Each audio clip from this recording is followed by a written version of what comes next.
Nice. All right, we're live, baby. Alrighty, what is going on, everybody? Welcome in and welcome back to another episode of the Going the Distance podcast. My name is Ryan Bonnell, and alongside me is my co-host Elijah Span, as well as a guest. We got Colton Jacob Bison in the house. If you guys have been listening to us, you probably recognize him from some of our older episodes.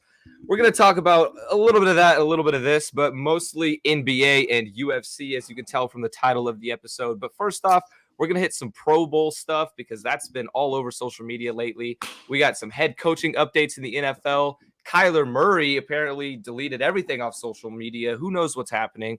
We're going to hit on that as well as some NBA and UFC, like I just said. So, as we always start, first, make sure you follow us on social media over at GTD_sports, other than TikTok, where we are at GTDsports.com. Make sure to check out our personal accounts. I'm over at Ryan Bonnell 8. Elijah is at Elijah Span 19. And Colton as well, you can see, is at Chief Gaines. I've always loved that username. And also be sure to go over to our website, gtdsports.com, where you can find all of our other podcast episodes, which are also live on YouTube and Twitch like we are now. So check those out on our website. And we also have a new podcast coming soon, so which you guys will hear about later in the episode. But first, let's go ahead and start off with our highlight and low light from the weekend, like we normally do. Elijah, what do you got for us?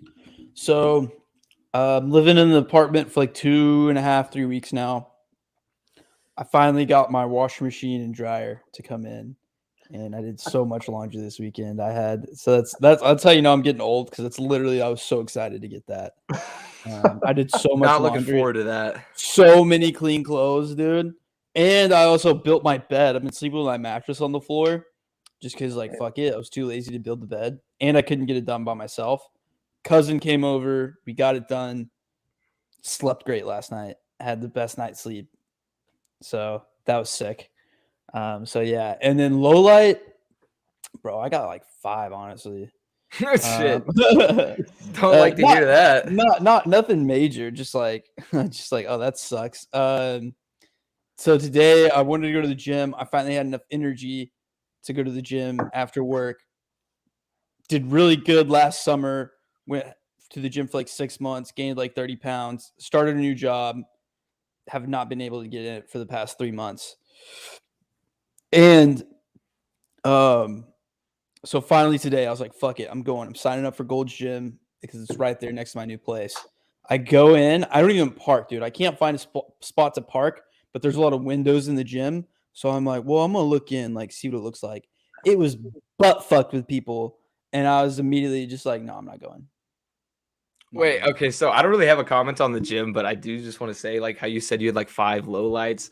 So I think it's funny because typically with the lowlights, we keep it like lighthearted, right? You know, it's kind of just like something that sucks, like a bummer. I remember, bro, when JD came on here, he was like, he said like his daughter's in the hospital, and I was like, oh, no, she had like an ear infection. Yeah, it wasn't like cancer. Doctor. No, I know. So I was just kind of like, oh, like big drop right there. But yeah, sorry. No, go ahead though. Go ahead.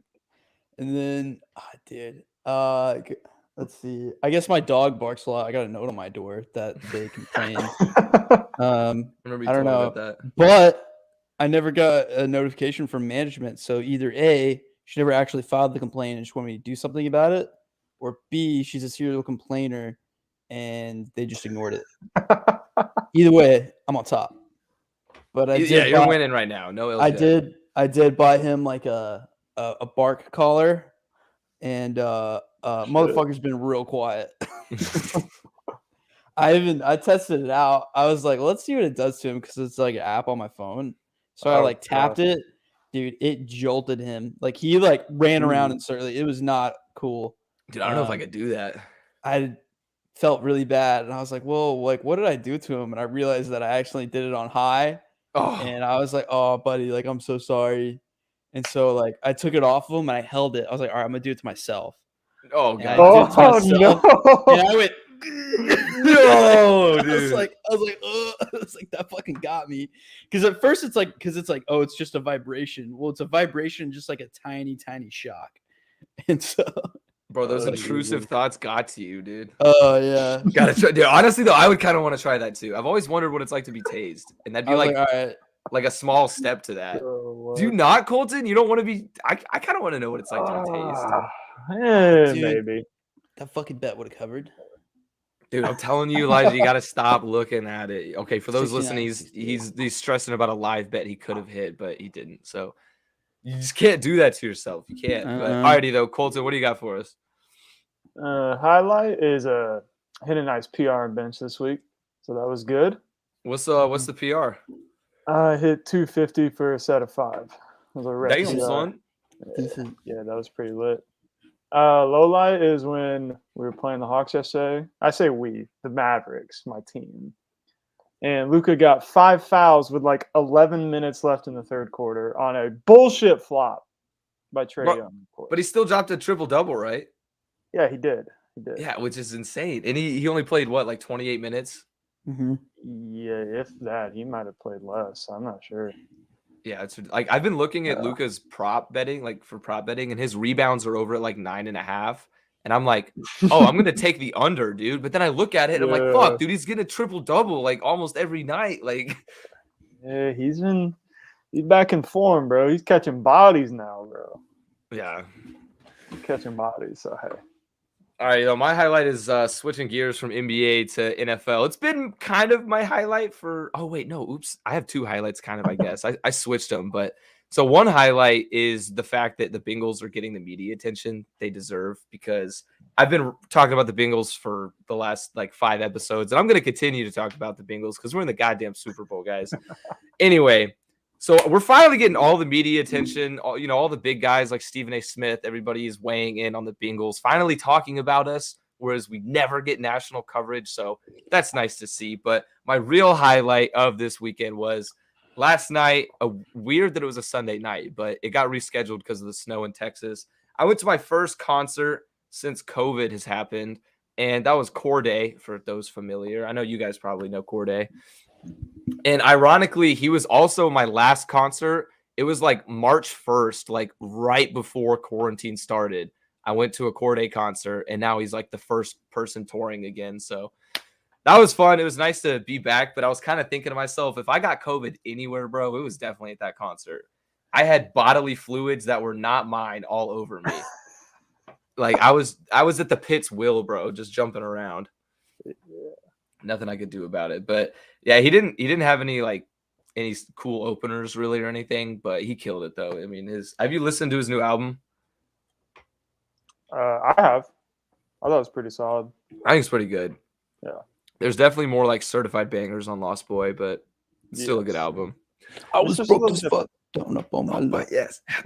Yeah. All right. Anyway, though, low light. So same thing is on the Bengals still for my low light. Kind of ironic, but at the same time we're getting this national coverage, the public, and not the betting public, because Elijah and I talked about it last episode how the public is currently on the Rams betting wise, but the casual fans, just normal football fans, are all over the Bengals. Everybody is riding this Joe Burrow hype, which I like seeing that, but it also scares the shit out of me because we want that chip on our shoulder. We want that nothing to lose, playing with house money mentality. And if everybody thinks we're going to win, that kind of goes away. So that's the only thing that scares me. No, I don't think everybody thinks you're going to win. I just think everyone wants you to win. Yeah, I agree. I guess, yeah. I mean, yeah. I don't just want to see the story. Yeah, I don't think anybody. I think everyone's rooting for you, not necessarily everyone's like predicting. It still scares me though, bro. Yeah, it still scares me.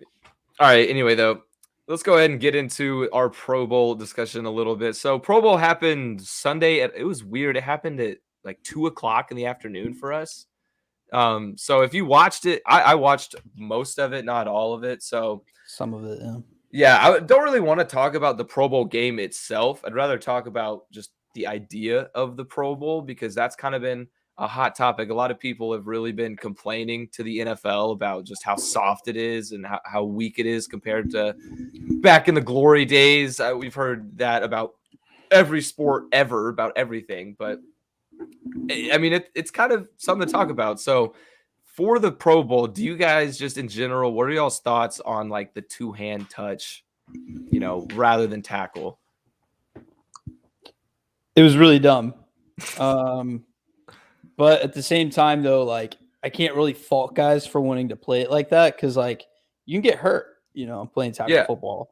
And why would you get hurt in a meaningless game like the Pro Bowl? Like it literally means nothing. All it is a show.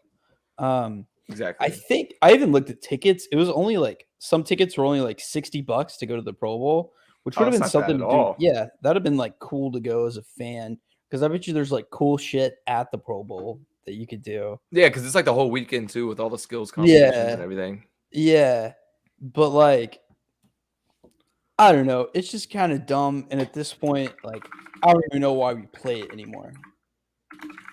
I mean, I feel like they should just name the rosters pretty much. Yeah, like all pro. That's my take. Is kind of like I'm thinking it's kind of a sacrifice we have to be willing to make, because I love football. I want to continue to watch football for the next 50 years until I die, and for that to happen, we got to minimize the head injuries, as corny and, lame as that may be, it has to happen. And I feel like not get rid of the Pro Bowl because it's always been about the achievement of making it. It's never really been about the Pro Bowl, even when it was back in the heyday. Well, I guess like some players like going when it's in Hawaii. They're like, oh, I like going to the Pro Bowl. Yeah. Like, spend the week in Hawaii with all my other NFL bros. Yeah, well, in that aspect, like I say, still do it. But I feel like people need to not complain about the two-hand touch aspect. It's just a sacrifice we have to be willing to make if we want football to continue on its trajectory. Because more and more CTE. But what, Colton? They could just change it and do what the MLB does if they want to be. If they want people to actually play like it means something, whoever wins, whatever conference wins, gets home field advantage. I would really like that. Actually, change the neutral site stuff. Yeah, I would really like that. MLB went away with that rule like a couple years ago. Well, they could bring it back, bro. They could still implement it though. Use the idea. Yeah, they could implement that. But it'd have to be like before the playoffs too. Now, I don't think it could work. I just think that the Pro Bowl is just kind of, I don't know. Nobody really enjoys watching the Pro Bowl either. Yeah. Like, do you ever remember ever getting excited for the Pro Bowl? Like, even when Andy Dalton was in it for 1 year. Even when I was a kid, I was like, "Oh, hey, the Pro Bowl's on," and I watched it for like 5 minutes, and I was like, "This kind of sucks." Yeah, it was like, oh, it's kind of just a thing. Fucking played PS2 or I played Madden or some shit. You know what I mean? Like, it doesn't really matter. Like, the Pro Bowl isn't like this glorified. It isn't cool like the MLB All-Star game or even the NBA All-Star game. Where in the NBA, they're just like, "Hey, we're not going to play defense. We're going to score 150 points each." I think the NBA All-Star game is the most entertaining. They do a pretty good job. They do a pretty good job because you can play NBA, especially because like the only time you can really get hurt is just playing hardcore defense. And so, or if you're getting hardcore defended on, which they do not do. So they just huck up shots and do cool dunks. And so like, that's cool. But like with football, in order to get good football, you got to smack the shit out of somebody. And honestly, like, I don't really care if that's in the Pro Bowl or not because it's a meaningless exhibition game. You know what I mean? Yeah. So I would just be fine if it just went away at this point. But would you want it to go away as in just the game or like still have that award, that honor? Yeah, the award for sure. Okay. Like that's how you quantify like Hall of Fame resumes. It's like, but I mean, there's also, like the first team and second team all NFL stuff. So what if they just made a bigger deal out of that? I mean, you can keep the Pro Bowl too. I don't think there's anything wrong with keeping it. Or like, or maybe even better. Anything is better than the virtual fucking shit they did last year, during COVID, the Madden stream. Oh yeah, that was trash. I forgot about that. They could just do like flag football. Flag football would honestly be fun to watch, like NFL people doing it, or like some variation of like schoolyard football, like like Hawaiian football. You remember Hawaiian football? No, honestly. It's kind of like it's basically ultimate frisbee, but with the football. Okay. Interesting. So it's cool. Yeah. So it's cool. It's different. Yeah. Like, I don't know. Maybe just something, because like a real 11-on-11 just isn't working. Yeah. I would be interesting to see him change it up or even do like a 7-on-7 type thing. Cause just something different. I don't know. Cause I mean, like, and you could just not watch it too. That's basically what most people do. But I mean, it's just, I don't know. Just even looking at them, like, this is kind of embarrassing. I think if people are just going to keep complaining about it, though, just straight up don't watch it. Like, who cares? Just let it Just let it be. Like, but yeah. And the only reason why I'm talking about it now is because we have podcasts. Yeah. That's how relevant it is. Well, and so another thing kind of separate from the Pro Bowl, but got me thinking, I saw a tweet about this. Somebody, I forgot who it was, had this idea.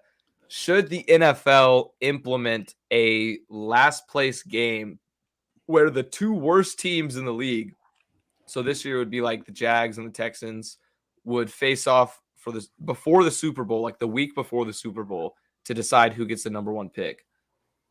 It'd be so sick. I think it would be sick. The only thing about it is that one team would be at a disadvantage, kind of, because like, what if the two worst teams are like 0-17 and then like 4-13? You know, like one team is probably better and they're gonna win. No. Well, I think like let's break it down from a logistic standpoint. Because, okay, Mr. Logistic guy. Yeah, because you have like head coaches that have already been fired at this point. New guys have been hired. Free agents that are leaving that will not play. Like, how would we set this? Because I want this to happen 100%. Like, this would be so sick. It'd also be something to watch. It'd fill that gap and like that week before the Super Bowl of having at least some cool football. So I think when my cousin was over Sunday, he was like, "You're not watching football today?" And I'm like, "Nah, dude, it's the fucking Pro Bowl."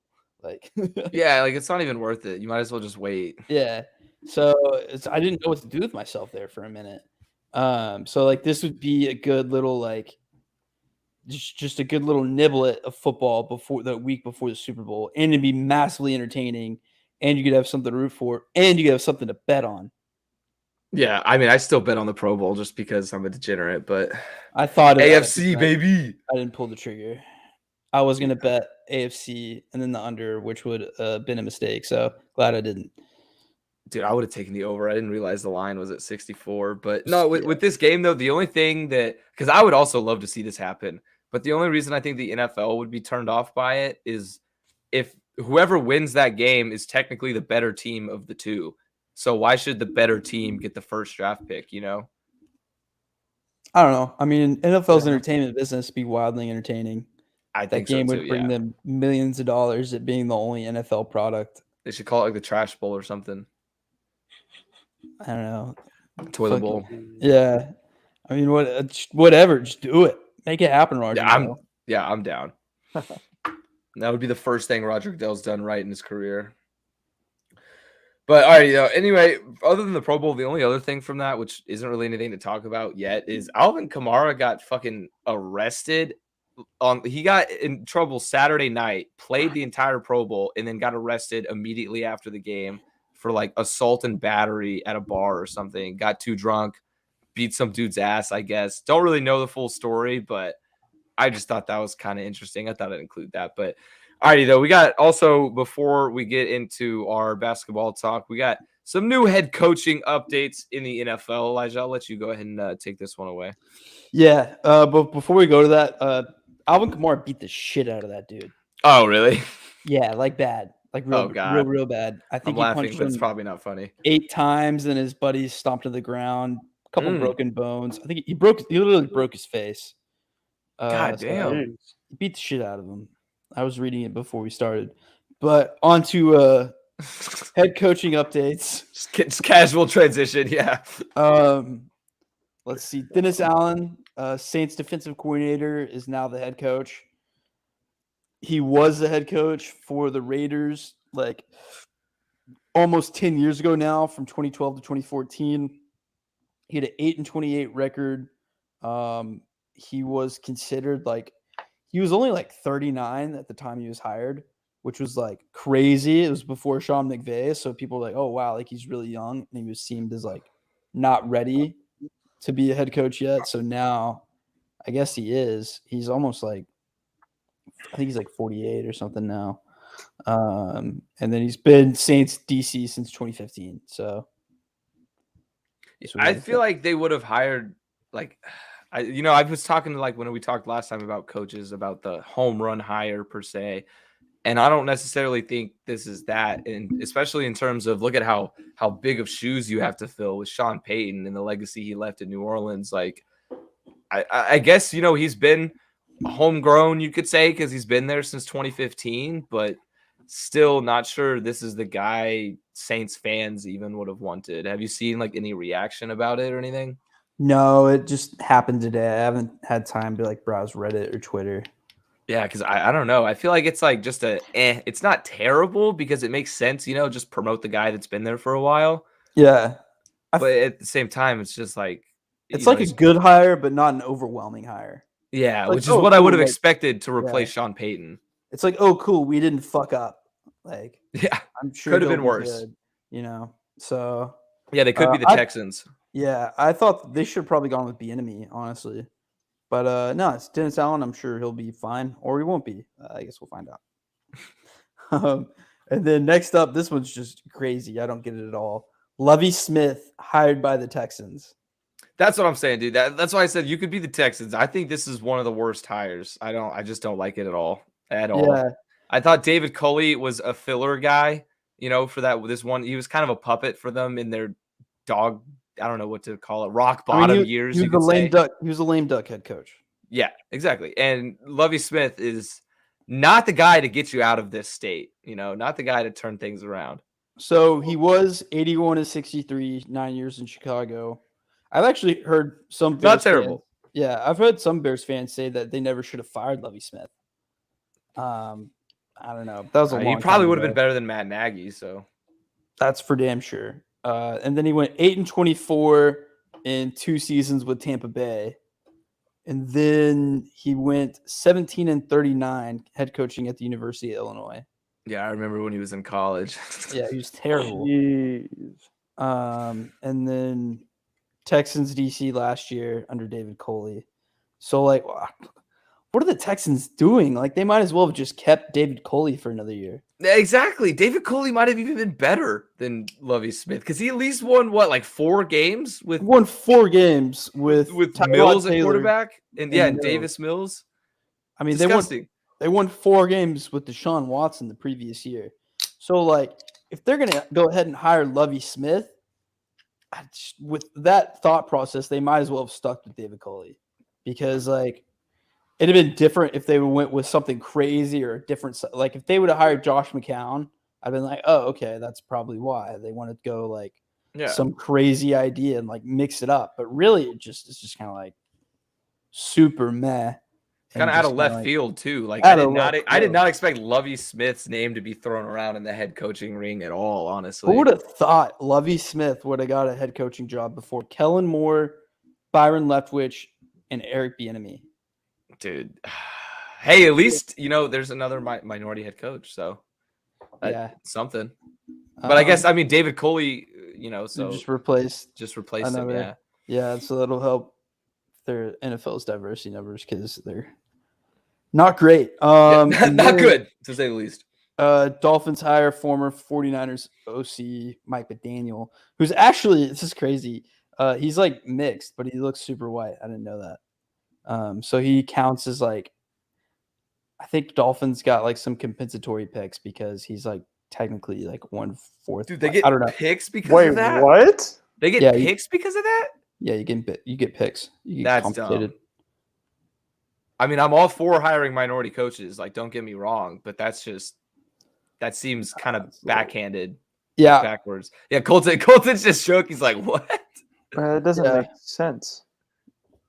Yeah, that's weird. Are they like shit picks, like 6th, 7th round at least? They're like compensatory, so those don't start probably with this at least 4th round at the very best. That's weird. I haven't heard about that actually. Yeah, I didn't either until I read this article about Mike McDaniel got hired. But I don't know much about him, but I do know he's hilarious in press conferences. He's the guy who said, I don't want to interview anywhere that doesn't have legal marijuana for head coaching jobs. And he's the one who was like, Mike who? Mike Jones. And a second thing. So he's funny. But yeah, no. And then he studied history at Yale. So get ready to hear that in every single Dolphins broadcast about how he went to Yale. Yeah, just like you hear Ryan Fitzpatrick went to Harvard every time you talk about Ryan Fitzpatrick. Like, yeah, it's going to be like that. He's pretty young. He's only 38. And then that's about all I know about Mike McDaniel. I kind of like the hire. I again don't know that much about him, but he seemed to do well with what he had in San Francisco, especially with the run game, which the Dolphins. I don't know. The Dolphins kind of need a little bit of help just all around. Like they just need like a bump up, and then they'd be a playoff team. But so I don't know enough about him to say that he's like definitively the guy to do it. But I'm not against this hire. I just think Flores should be there. Yeah, and he was the run game coordinator for the 49ers becoming the full-on offensive coordinator. So he was really responsible during that Super Bowl run for the run game. And I don't know. I mean, 49ers offense has always been good, but they've also had Mike Shanahan. So we'll see how he does. So far, all the Shanahan / McVay proteges have all been really, really good. So yeah, McVay, like you said last week, McVay proteges in a Super Bowl before Belichick's prodigy. Love to see that. But all right, though. That's it. Those are the last of the head coaching positions to be filled. So that is it for the NFL. Looks everybody's got their guy. Well, I don't think everybody's got their guy. I think we're going to have another shit show in a couple years with some of these guys. But anyway, now also last thing to talk about football-wise, because Thursday, like we said before, we're just going to hammer Super Bowl, and that's really it on Thursday. It'll be our Super Bowl special. And I know, Colton, you're the basketball guy. I know you were waiting to talk NBA, but I want to get your take on this one too. So Kyler Murray recently, I mean a few hours ago, like this afternoon, he removed everything related to the Arizona Cardinals off of his social media, every picture, everything in his bio, and he unfollowed them on everything. So what does this mean, really? I mean, what do you think it means? Does it mean anything? Are people overreacting by saying he's going to leave and stuff like that? Or what's your take on this? To be honest, I have no idea. Like, I feel like players just like to troll sometimes, dude. That's what I'm saying. It's like people have done this before, and then nothing's come of it. Nothing happened. I think, it's also meant something in the past too. Also, right? You're right. You're right. People have. It's been both ways. Yeah. I feel like it's like 50-50-ish. Yeah. Probably. So obviously, it means more than it means nothing, because like no one would obviously if it didn't happen, it nothing would be talked about. But because it happened, there is more likelihood that he would be moved than he wouldn't be. Yeah, you're right. I think there's room for speculation. There's something. Yeah. Like exactly. He wouldn't do that for no reason. You wouldn't assume that. So. And it doesn't help that the Cardinals went from being the 1 seed by week 12 going to the 5th seed and getting absolutely curb stomped in the first round of the playoffs. Yeah. Well, dude, and Kyler Murray had an MVP hopeful year in the preseason, and he finished with 21 touchdowns and 10 interceptions. Dude, if I could short Kyler Murray MVP bets next year, I would put so much money into that. I can't wait for him to have all the MVP hype in the world in week 6, pretty much just like Russell Wilson, and then for it to all go away.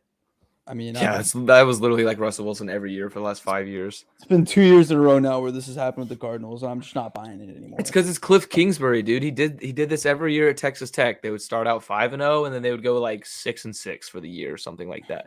And so we live in a world where it's kind of unfortunate, but it's just the reality that it is, where social media and stuff like this is truly indicative of what somebody's feeling. You know what I mean? They're not just gonna if they don't want to say anything, they don't want to go. This is their way of being fuck the Cardinals. This could be his way of saying fuck, because it has a meaning. It really does.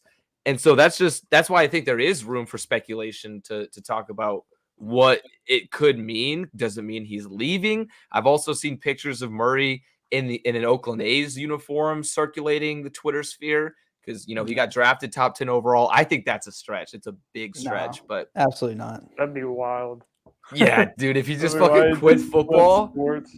Oh my god, bro. I couldn't imagine, but that would be the story of the decade if that happened. A dude just quits football after 3 years. He's yeah, fuck that, going to baseball. Especially after 3 successful years too. He's good, but so I guess another question with the media thing I just brought up is do you think people should be putting as big of an emphasis on like Instagram and Twitter and like what the athletes say on there versus what they say to a reporter. Because, Kyler Murray hasn't said anything. There's been nothing in the media, nothing public about any disagreements with the Cardinals front office, any ill will against Coach Kingsbury, Clownsbury, as I like to say, but there's been nothing. So like, should it be that important? Oh, 100%. We should put stock in what they do on social media because it's coming directly from them too. And sometimes on social media, athletes tend to be more comfortable than they are when they're talking to reporters. That's true. Yeah. So like 100%, hell yeah. And I would like to say that we are officially now on Kyler Murray likes watch. If he's got any likes, trashing Cliff Kingsbury. So we should probably honestly, like, everyone just needs to spam like Kingsbury trash talk. And then if he just likes one tweet, like, we got him. Then we blow it up. Blow it up. It goes way out of proportion. No, yeah, 100%. We should take into account this. And also, too, just it's entertaining because it also, like you said, it could be nothing. It could mean everything. You know what I mean? So, yeah, there's no way. No, we don't live in a world where we can, especially like covering sports, look the other way at athletes' social media accounts. Like, absolutely not. Yeah, I was trying to think of other examples of this, and Colton, you may know more than me about because basketball, I feel like this has happened multiple times as well. It happens all the fucking time. That's what I'm saying. It's like basketball is more common, even. Yeah. But I couldn't think of like a recent example because I'm also working on. I'm writing a blog. It's like almost done. I'm gonna post it after this podcast about the Kyler Murray situation. And I'm trying to think of like other examples to relate it to, but I couldn't think of any just off the top of my head.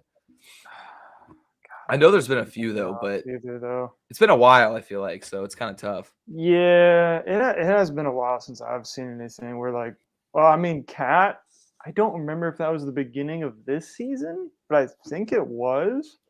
He was kind of like liking tweet, or it was like, it might have been a couple tweets or a tweet about like get Cat out of Minnesota and shit like that. But nothing has surfaced recently because they've actually been playing pretty good.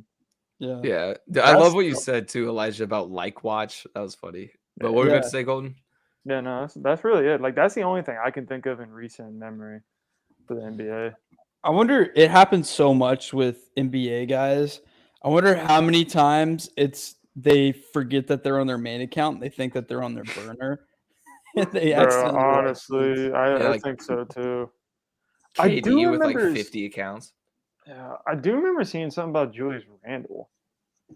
I don't remember if he unfollowed the Knicks or some shit like that, but he's been showing it publicly though that he's tired of that shit. So I also haven't really heard much of Julius Randle this year performance-wise, so he's bad. Yeah. But all right, well, speaking about basketball, let's go ahead and get into some NBA. But first, before we do that, I have a little bit of an announcement, as I mentioned at the beginning of the episode. Colton and I have a new podcast coming to the GTD Sports Network. It's going to be focused on just NBA and UFC. Elijah and I cover really just anything and everything in the sports world, but Colton and I are going to be focusing more on just those two, really diving deeper into the leagues per se. We don't know exactly what's going to happen yet. We're going to maybe try and bring on some guests. Who knows? But the podcast is going to be called Threes and Knees, which is a name I'm very, very proud of. I think it's sick. Just combining UFC and NBA. It's like perfect. You got the threes and the knees. Boom, done. So that's going to be coming out next week after UFC 271, which we will talk about later in this episode. We're going to be breaking down the Izzy card, the main card, and everything. And Izzy, I mean Israel Adesanya, for those who don't know. So, yeah, big stuff coming. Excited to announce that. We've been talking about it for a long, long time, but schedules just didn't necessarily work out until now. But I believe we're good to go. So should be able to bring you guys that soon. So stay on the lookout for that. But let's go ahead and continue and get into some NBA talk now as a little teaser, if you will, into what Threes and Knees will be about. All right, so first up in the NBA right now, we're nearing All-Star break, also nearing the trade deadline. So those are really the two biggest stories. And we have the NBA All-Star lineups were announced recently, about a couple weeks ago, maybe just over a week ago. And first off, I just want to get your takes whether you agree or disagree overall with this year's selection.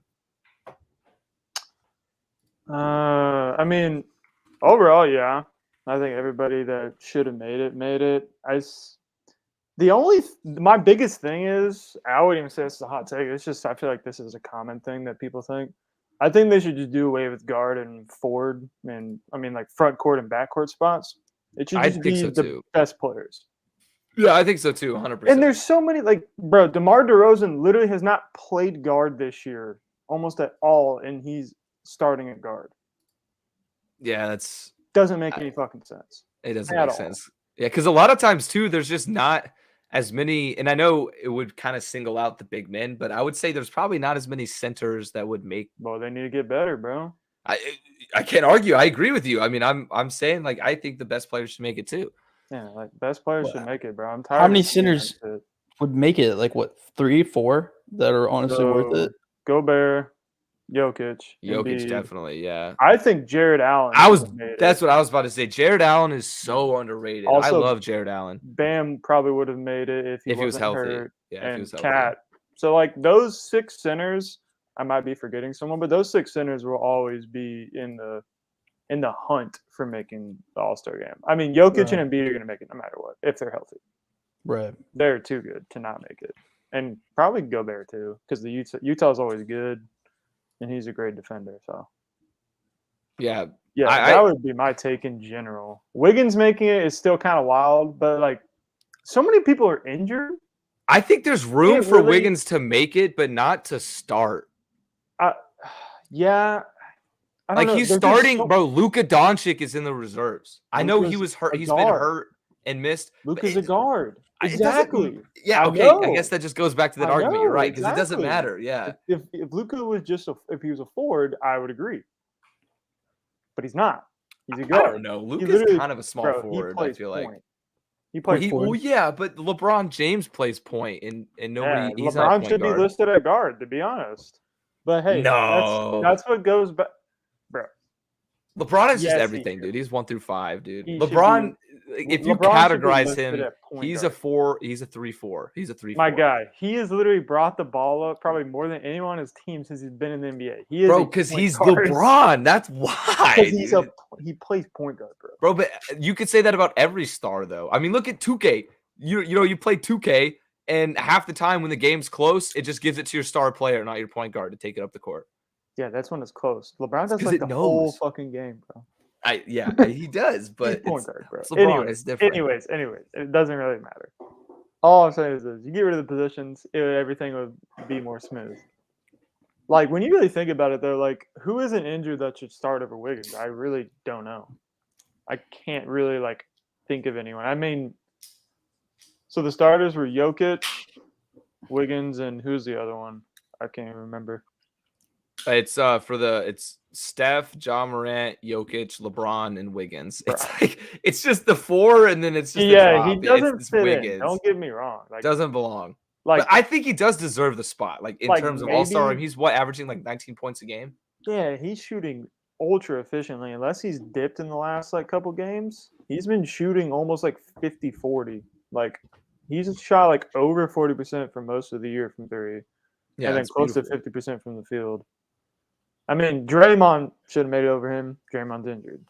Paul George should have made it over him. Paul George is injured. I mean, Gobert, but that'd be 2 centers. It'd be kind of iffy. I can't really think of anybody else that's should have really made it, unless I'm just totally going over someone. Maybe in the West, maybe Kristaps. In the West, what about DeJounte Murray? DeJounte Murray's a guard. Okay, fuck that, dude. That's so. He's stupid. A point guard. Most of the good players in the NBA are guards, bro.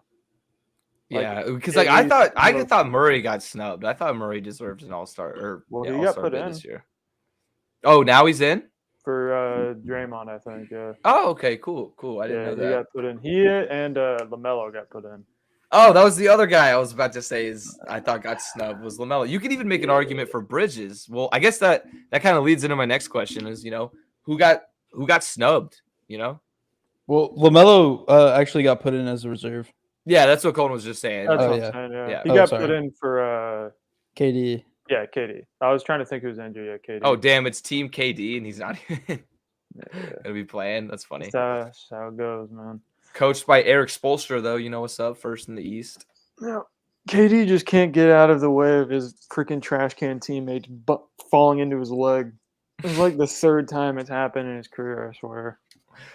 Oh, I guess those were like my two main guys. I was gonna say Murray and Ball were the guys I thought got snubbed, but you could make an argument too for Bridges. I mean, I would go for Jared Allen. Bridges is Jared Allen too. Yeah, I think Bridges is awesome. I love watching him. I don't know if he's all-star yet, though. I think he's up, close. Yeah, he's up there. I would say Jared Allen is a bigger snub over him. Jared Allen looked like a monster, bro. And I would even run with Pascal Siakam, how good he's been playing this year, but it'd be kind of hard to give the Raptors 2 All-Stars as well. And I don't know if he's even played enough games to qualify.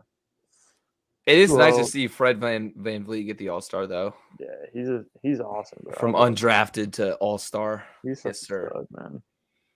Trying to think. I mean, dude, there's been so many injuries. So many people have been out. Like, it's hard to say, like, who really should be in. Like I was saying earlier, you should say Bam should be in based on his production, but I don't think he's played enough to qualify. He hasn't, yeah, and that's also what because I have like a bet on him to win Defensive Player of the Year, and I'm so frustrated because he would be in contention if he. Well, if he doesn't miss any more games, really, he could definitely get in it.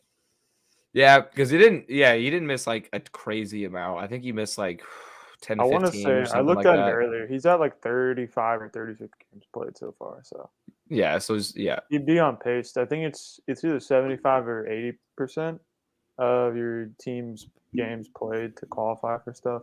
So I mean, he's definitely not the kind of guy that just rests or anything. So he'll definitely play if he can. Might be 70%. But anyways, yeah. I mean, can y'all think of anyone like snubs? Those guys, the guys I already mentioned. Yeah, I could argue Tyler Hero. I mean, I could argue Tyler Hero should have been in. Maybe as like maybe like a replacement for Bam. Yeah, he's been. Hero has been playing well. There's no Sixth Man of the Year is on lock for him this year, but I think there was an argument. What? If Brunson didn't become full-time starter, I'd say get the fuck out of here. Brunson's 6th Man of the Year. Brunson should have won it last year. Dude, the Vegas odds right now on Hero are insane. They're like minus 800 to win the 6th Man of the Year. I don't know who you could take over him at this point. Yeah. I'm so mad because I remember we had you on for like the beginning of the NBA season to make like our predictions. Yeah. And I put money on all of my predictions other than Tyler Hero's 6th Man of the Year. Damn, bro. Because like I don't remember why. I think it was like I couldn't find the line on my book or something like that, and I just gave up. And like I'm like, damn, that's like the only one that's probably gonna hit. So well though, it was only $10 on each of them, so it is what it is. But yeah, I would just. Well, go ahead. I'll just go with Jared Allen. I'm just like circling back to what we're talking about. Jared Allen is the only person I can truly like point to and say he probably should have made it. I'd put Jared Allen over Chris Middleton. I mean, who else is he gonna go over? I wouldn't. No. I wouldn't put him over Zach LaVine. Maybe. I wouldn't put him over James Harden. Wouldn't put him over Darius Garland. Not Jimmy Butler. Fuck no. Fuck out of here. I mean, out of everyone, probably Chris. Yeah. Yeah, that's what I would say. Yeah, I guess the more I look at the East reserves, it makes sense why it's hard, bro. Hero isn't there. Yeah, it's hard, bro. And I think the Bucks deserve 2 All-Stars over the Heat. Not the Heat. You're right. No, over the Cavs as well. I still think even the Heat, just like with the injuries and everything, but Bam should have been in. But the fact of the matter, though, is, bro, even with all these injuries, like Jimmy's missed a lot of games, Bam's missed a lot of games. First in the East, bro. Still barely, but yeah.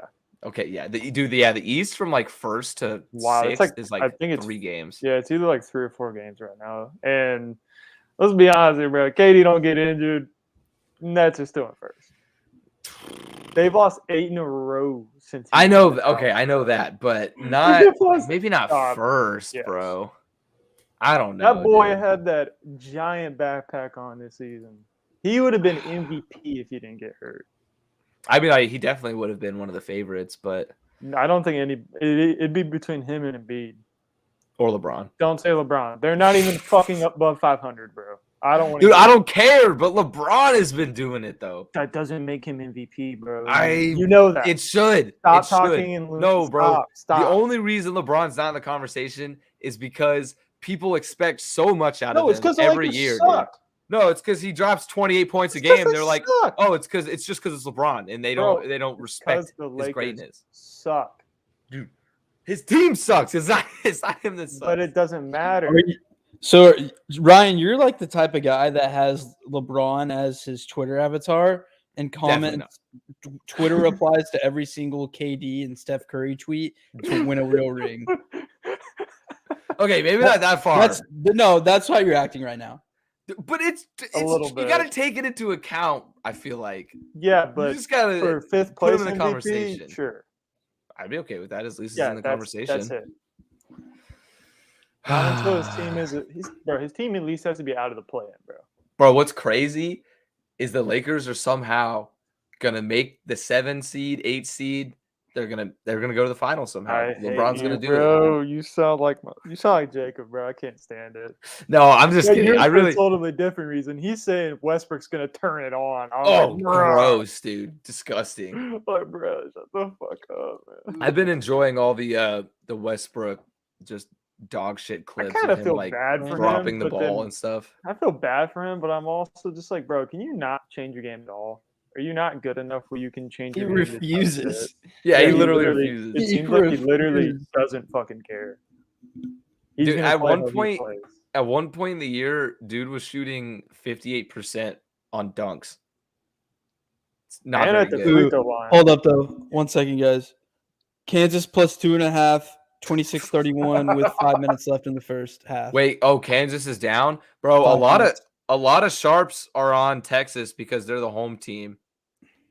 But I think if they go down by let's wait till halftime. And now I'll jump in on that too. I'm not watching the game right now. All right, anyway though, back to NBA. So in terms of all-star voting as well, I'm also wondering y'all's take on the fan vote because I personally am very, very against the fan vote having a major say. I think it's fine to have like a 10% say, but not like a 50% say. I think it's asking for people like Taco Fall to end up in the All-Star lineup.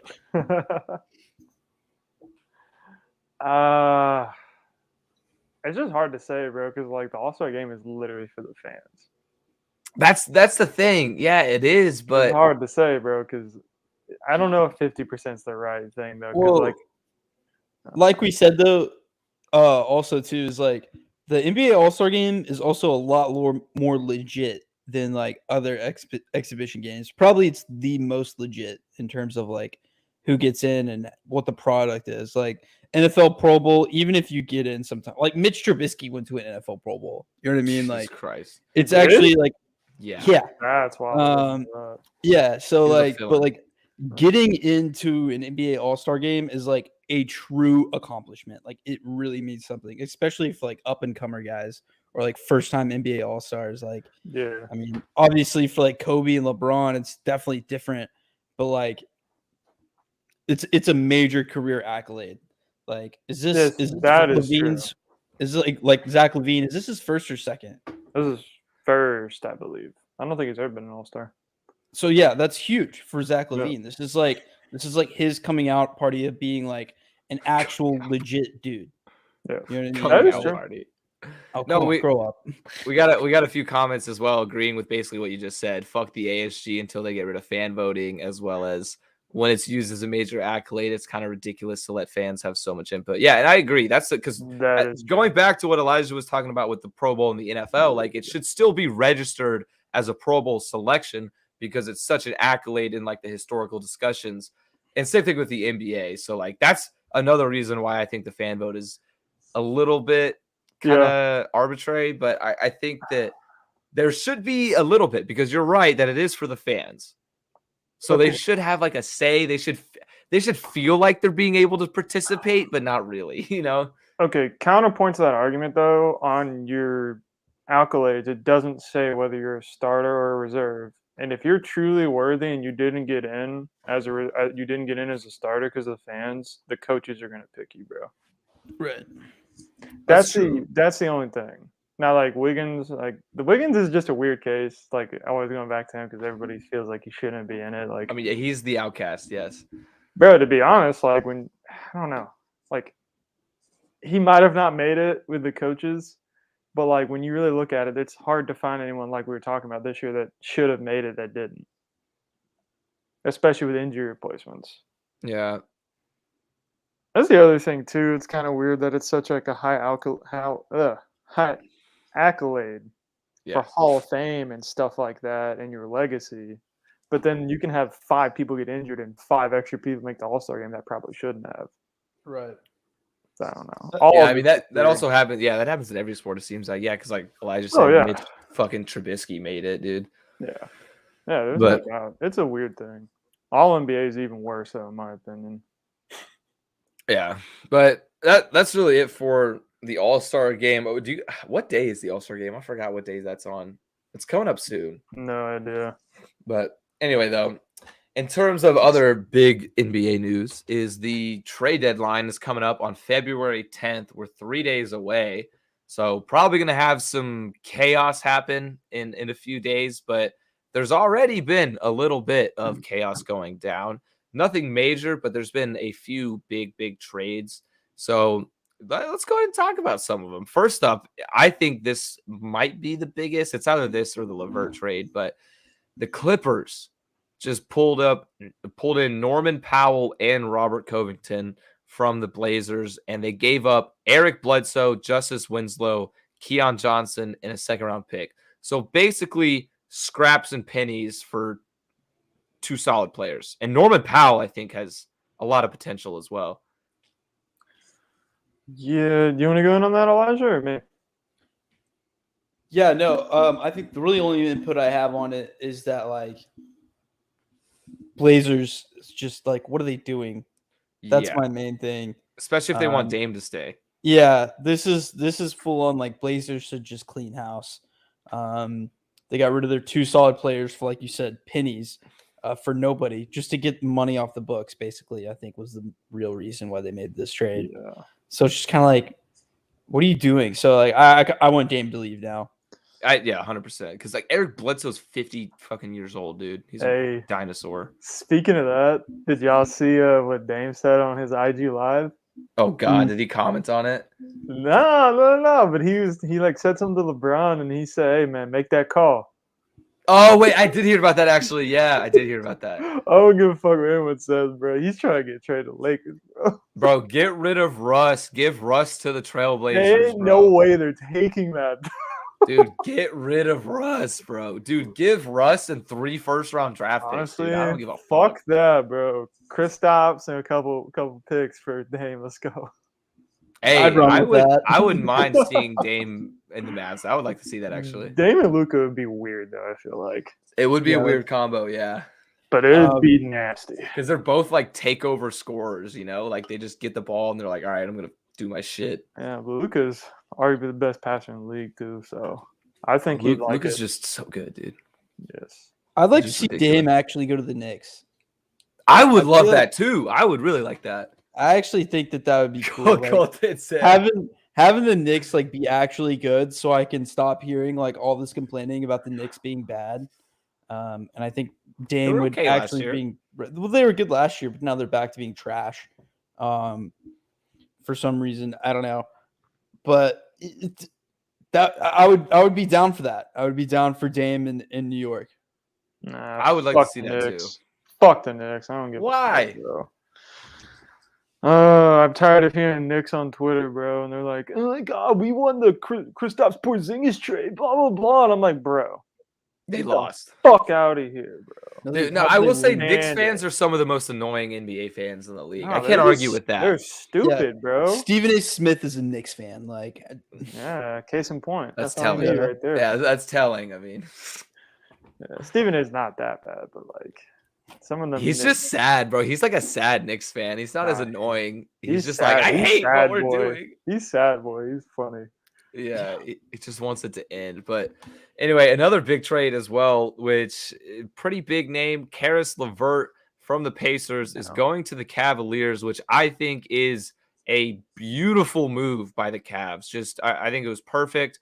They gave up Ricky Rubio, a first-round draft pick next year, and 2 second-round draft picks, which were via other teams in former trades. So I really like this. I think Karis LeVert, he's a really good player, barring his health issues previously. But hopefully, I assume that's all good to go. But I like it. I think the Cavs needed one more guy, maybe because they're already exceeding all expectations this year, especially with Darius Garland and Mobley playing out of their minds, and Jarrett Allen, of course, can't forget to mention him. I think this is a great pickup. I think it's probably the best we'll see from this trade deadline. What about you guys? I may be overhyping it a little bit.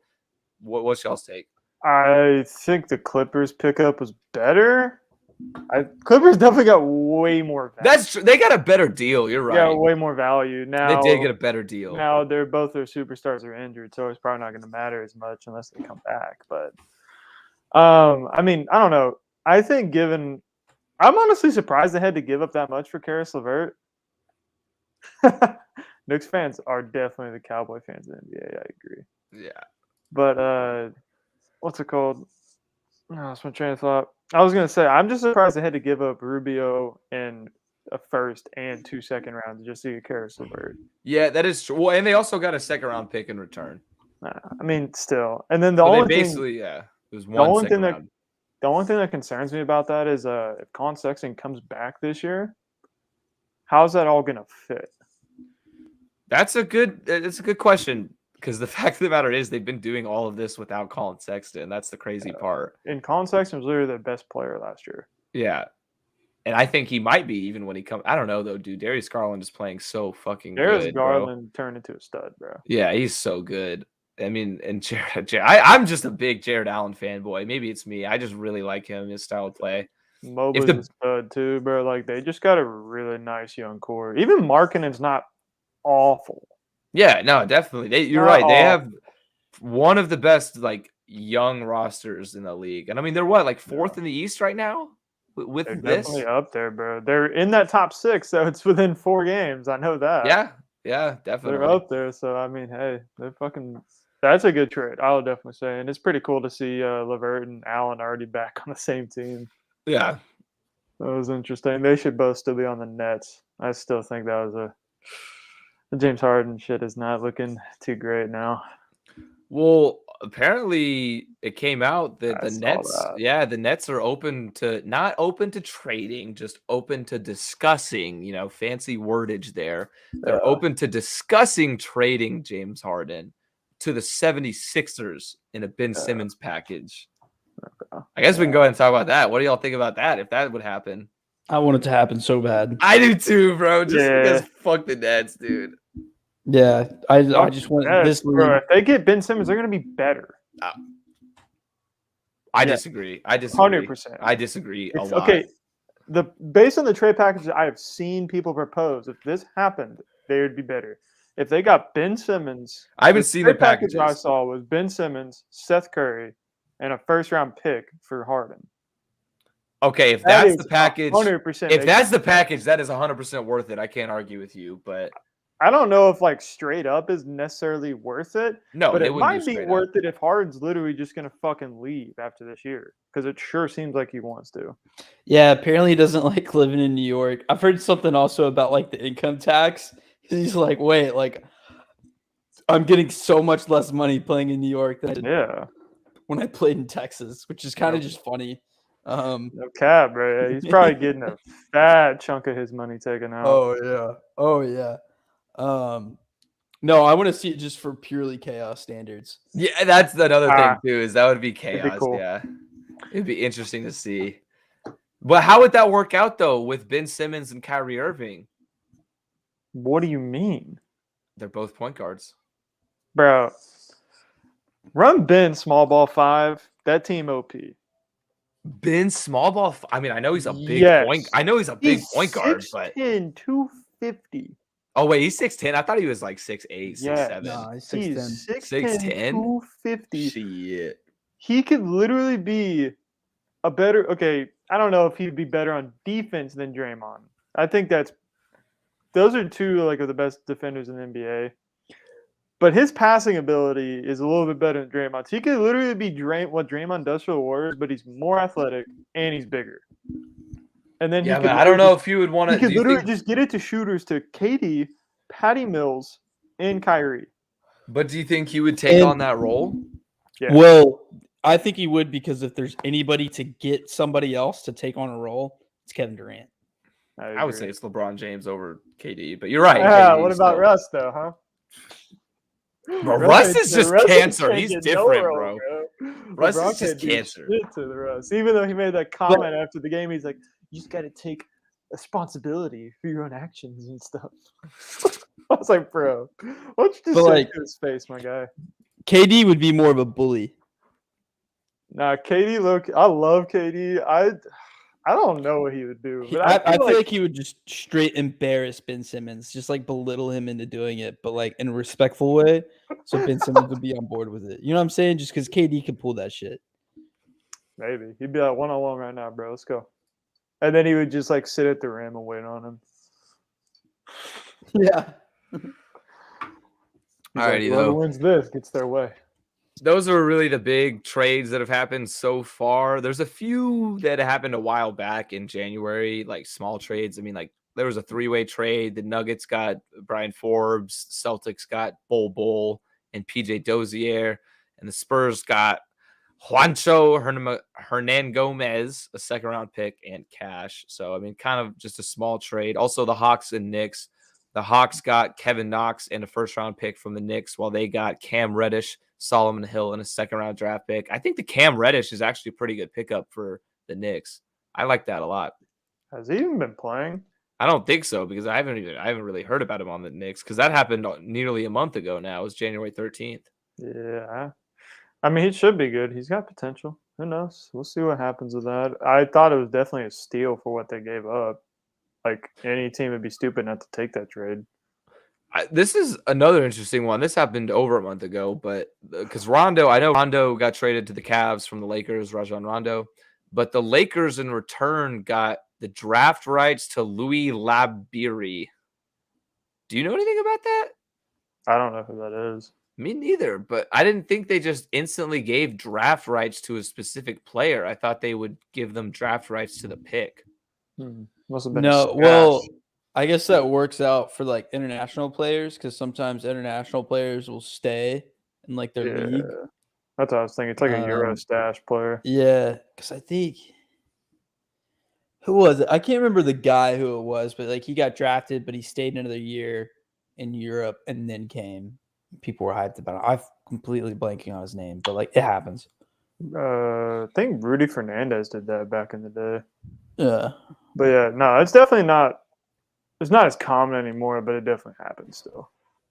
Yeah, because in that same deal, the Knicks got draft rights to Wang Zaylin and draft rights to Brad Newly. So that's new to me. I haven't really thought about that aspect of it. But yeah, I'm sure there's going to be a lot more chaotic big trades coming at the deadline as usual. I don't know if this year's not really set up, I feel like, to be as chaotic as years past. Because I don't know, man. Did you see what Bradley Beal news recently? No, I did not. What's up with him? So basically, he is open to being traded now. That's interesting because it feels like the Wizards have finally like turned a corner. They finally started playing better and like weird timing. I mean, they did at the beginning. Yeah, you're right. Better now they kind of suck again. And also, Bradley's been bad this year for his standards. It's like he can't shoot no more. You know, I'd like to see Damian Lillard and Bradley Beal team up. I would like to see that. Gross. What? I would like to see that. That's like saying, you know who'd be a good team up? CJ McCollum and Dame Lillard. That's literally what I just thought. Even though Bradley's better. Bro, but I was about to say, but Bradley's just like an improvement. Yeah, but you're still going to have a backcourt that can't defend anyone. I mean, I guess. Just chuck threes. They'd be sick for 2K. You guys are lame. Yeah, you're right. It would be sick for 2K. I love Dame. I want to see him get on a team that can actually compete for a championship. I don't want to see him with fucking Bradley Beal in Portland or Washington. Alrighty though. That's really all there is for the trades for now until we get to. I'm sure we'll have more to talk about next week with the trade deadline coming up. Wait, but hold on, Jeremy Grant. Where do y'all want to see him go? Dude, I That's my saw last question. I saw a package, like a theoretical package, where the Heat would send Max Strus, Duncan Robinson, and Omar Yurtseven for Jeremy Grant, and I'm like, no shot. No shot.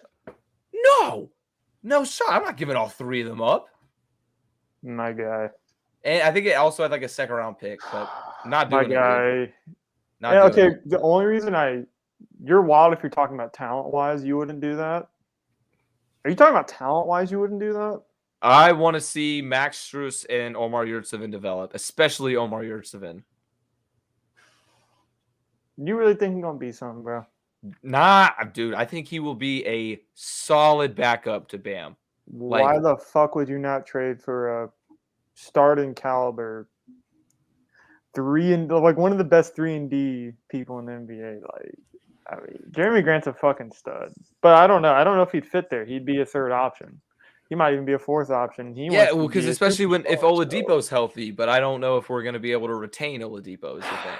I don't think Oladipo. I think Oladipo's done, sadly. Yeah, that it also seems like that because it's never ending. Like he's never coming. So I feel so bad for him. We gave up chump change for him anyway, so it's whatever. Yeah, it was definitely worth the risk in getting him. Yeah. But no, I don't know. I would love to see him on the Heat. Don't get me wrong, but because I also would like to see Max Strus. I mean, Max Strus has done pretty good whenever the Heat have been injured and banged up. So when he's had his opportunities, I think Jeremy Grant's just about that bag though, and wants to go to a shit team. Yeah, I saw he wants a max extension at the end of this year and wants to be a first option on a team still. Well, he's already on a dog shit team, so why not just stay there? Bro, Cade's gonna make them good in like a year or two, bro. Cade is so fucking good. He is good. I don't know if he can turn it around himself though. I mean, they're gonna have another good pick next year as long as they get someone that's good. There'll be a decent team next year. I have a feeling. Isaiah Stewart's not terrible. Cade's gonna be a freaking monster. Yeah, Stewart's pretty good too, I guess. I'm interested to see what Cade can do. But alrighty though, moving on from trade deadline stuff to our most or what's the word I'm looking for? I guess it's our halfway point in the season. So what is our biggest surprise and biggest letdown from the season? I'll go ahead and hand it off to Elijah up first. So my biggest letdown, we already kind of talked about it, was just the Trailblazers. Because I'm a big Dame fan, not necessarily like big Trailblazers fan, but just seeing them just kind of completely wither away, it's definitely just a huge okay, just go ahead and get this man out of here. Even though everyone loves Dame being there, because he's oh, I want to do this the right way, not do a super team thing, but fuck it, you tried, buddy. We get it. It's tough. Get out of there. And then let's see, biggest surprise, I would say the Warriors being back. I don't think everyone knew they were going to be good again, but they're the 2 seed, and the only reason why they're the 2 seed is because the Phoenix has just obliterated this point of the season. But no, the Warriors are all the way back. They're probably going to be in the Western Conference Finals, and so that's always good to see. I like Steph Curry, especially a Warriors team without KD, not going 2K cheat mode, actually doing it the OG Warriors way that everybody loved. Colton, any opposition? I was going to say, I agree in the terms of, I would not mind seeing the Warriors in the finals because it's not KD and it's kind of after their dynasty run, so I'm okay with it. But, yeah, that was close to saying that the Warriors were my biggest surprise just because, again, yeah, like you said, I thought they would be good, but not this good. For me, though, the biggest surprise has been the Cavaliers, just their season in general. I mean, what was the record last year? They were bad. They were not very good. I don't remember exactly. I know, but it was make the playoffs. Yeah, it was bad. And so they have just had a really surprising year. Like we've already talked about a little bit, Darius Garland has been playing well. Mobley's been playing well. Jarrett Allen, but we know Jarrett Allen's been good. He was good last year as well, just on a shit team. And that just the fact that they're in the playoff and they're going to make the playoffs with the way they're playing, they're going to make the playoffs. It looks like if they don't, that'll be a letdown at this point. That'd be sad. Yeah. I'd feel bad for them. So like the fact that they're in like the top 5 in the East is crazy in of itself. So that's my biggest surprise, I'd say. And my biggest letdown would probably be just from a fan standpoint and like a viewer. The fact that the big 3 in Brooklyn never fucking plays together. They've played 16 games together. That's it. That's it. That's bad. That's not good. It's not really a big 3. I don't know why we call it a big 3, even though I just did call it a big 3. It's just a way to refer to them because it's not. They just never even play together, and it's frustrating. But I get it. Injuries, yada, yada.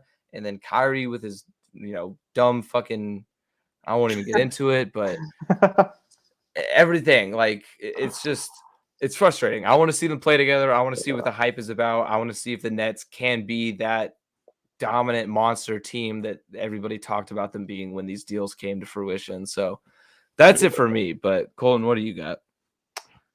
I'd say letdown would probably. I'm such a biased fan, like the Mavs, bro. I'm let down.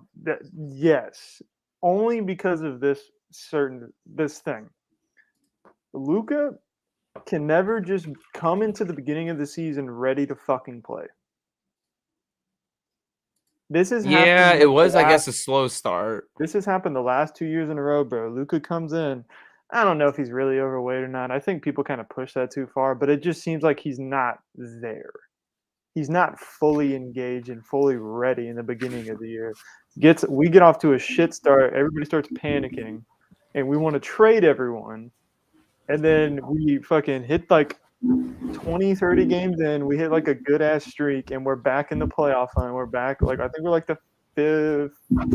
We're either 4th or 5th in the West right now. You're 5th right now. Yeah, and like we're probably not gonna make any fucking trades, and this is gonna be the 4th year in a row with the same fucking roster, and I can't stand it.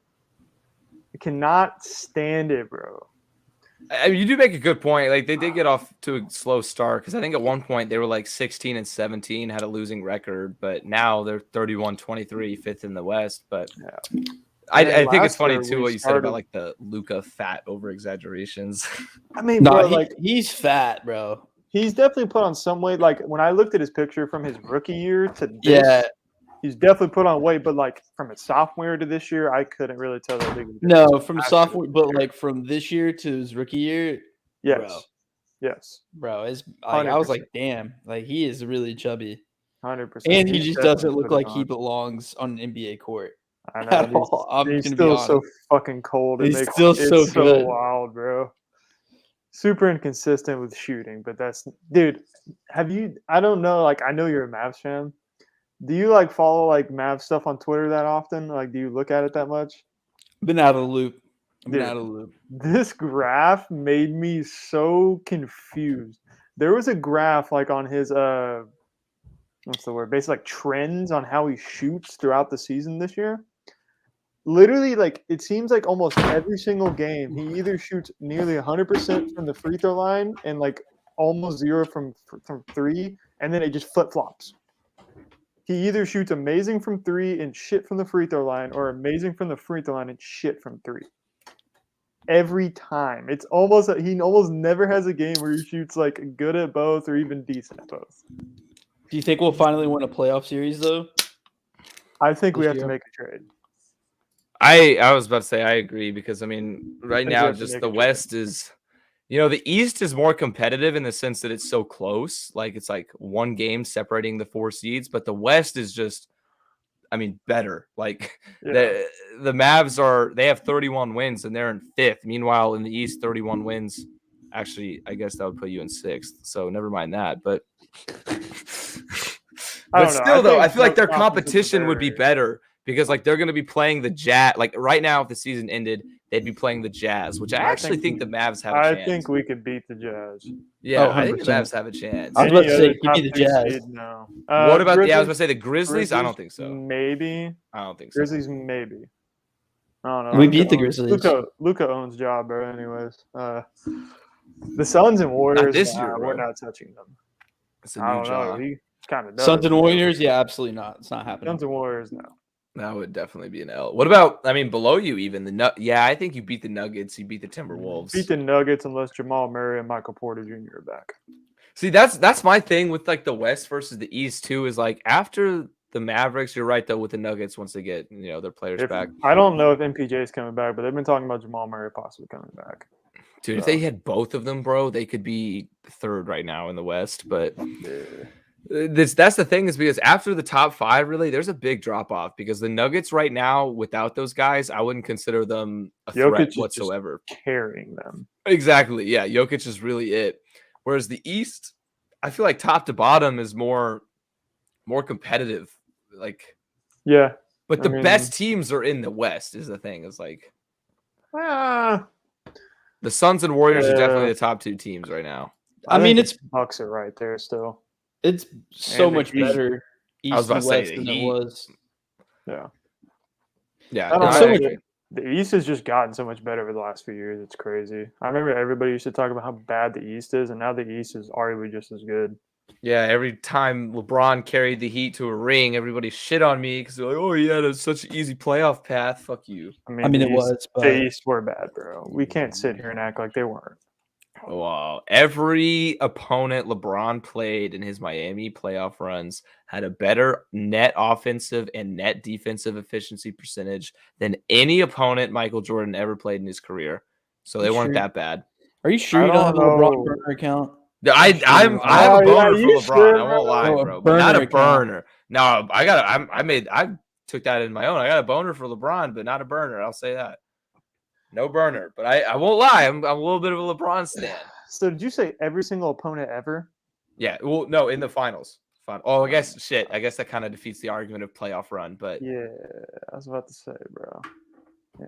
Anyway, final shit makes sense. Anyways, that's not what we're trying to talk about, my guy. Anyways. What? Yeah, I just brought that up just because. But what is that was Mavs are your biggest letdown. What's your biggest surprise? Biggest surprise? I'd have to go with the Bulls. To your point earlier, Elijah, the Warriors didn't surprise me. Me and my buddy Jacob, we both picked them to go to the finals this year, like before the season. Okay. I could see it. I don't know why. I just had a feeling. Yeah, I picked the especially Lakers. When Clay came back. Oof. Especially when Clay was coming back, I was like, bro, they could make a run this year again. But yeah, I'd say the Bulls are the biggest surprise. I remember in the offseason, me and my friends were talking about like who the Mavs should try to get, and we were like, I don't want DeMar DeRozan. He doesn't shoot threes, blah, blah, blah. And now he's a fucking all-star starter on one of the top teams in the East. Like, I never thought they were going to be at the top. I went to a Spurs-Bulls game. Bulls lost that game, but, man, DeRozan, just watching DeRozan in the mid-range. He's just so calm, live, bro. Just so, like literally, it got to be a joke because every time he would take it into the mid-range, I would just go, look, he's going to do it again. He's going to do the thing. And just sure enough, turn around, splash. Turn around, splash. Dude, he's one of, if not the best mid-range shooter in the league. He's just mid-range killer. So cold. He is. Yeah. Too bad that's just the most inefficient shot in the NBA. Yeah, exactly. Not for him, though. I was going to say, not every time. It depends. And also, KD's the best mid-range shooter in the NBA. But anyways. Okay, I guess, but nah, DeMar is right there. I'm just fucking with you. No, I disagree though in the sense that like I'm not surprised the Bulls are at this point. Look, I mean their roster coming in. I was kind of high on the Bulls, just like you were high on the Warriors preseason. I thought Vucevic, Ball, DeRozan. I did not expect DeRozan to have this good of a season, but I thought he would make an impact. Yeah, you're right. Probably nobody did. I mean, they have the team. Like, they have the guys. Don't forget about Caruso, bro. Yeah, exactly. Caruso, Kobe White. They got a few role players in there. Ayo is a fucking stud, bro. Yeah, dude. I feel like in terms of the finals, though, do I think they can make a finals run? Who knows? That's what I'm saying. I think they can compete in the playoffs for sure. Western Conference Finals. Eastern but- Conference Yeah, Finals. they might make it there. You're right. I I mean, think they got two guys that can close the game and get their shot anytime they want, and that's a big factor in playoff games. So Yeah. Mhm. and It they're just both efficient.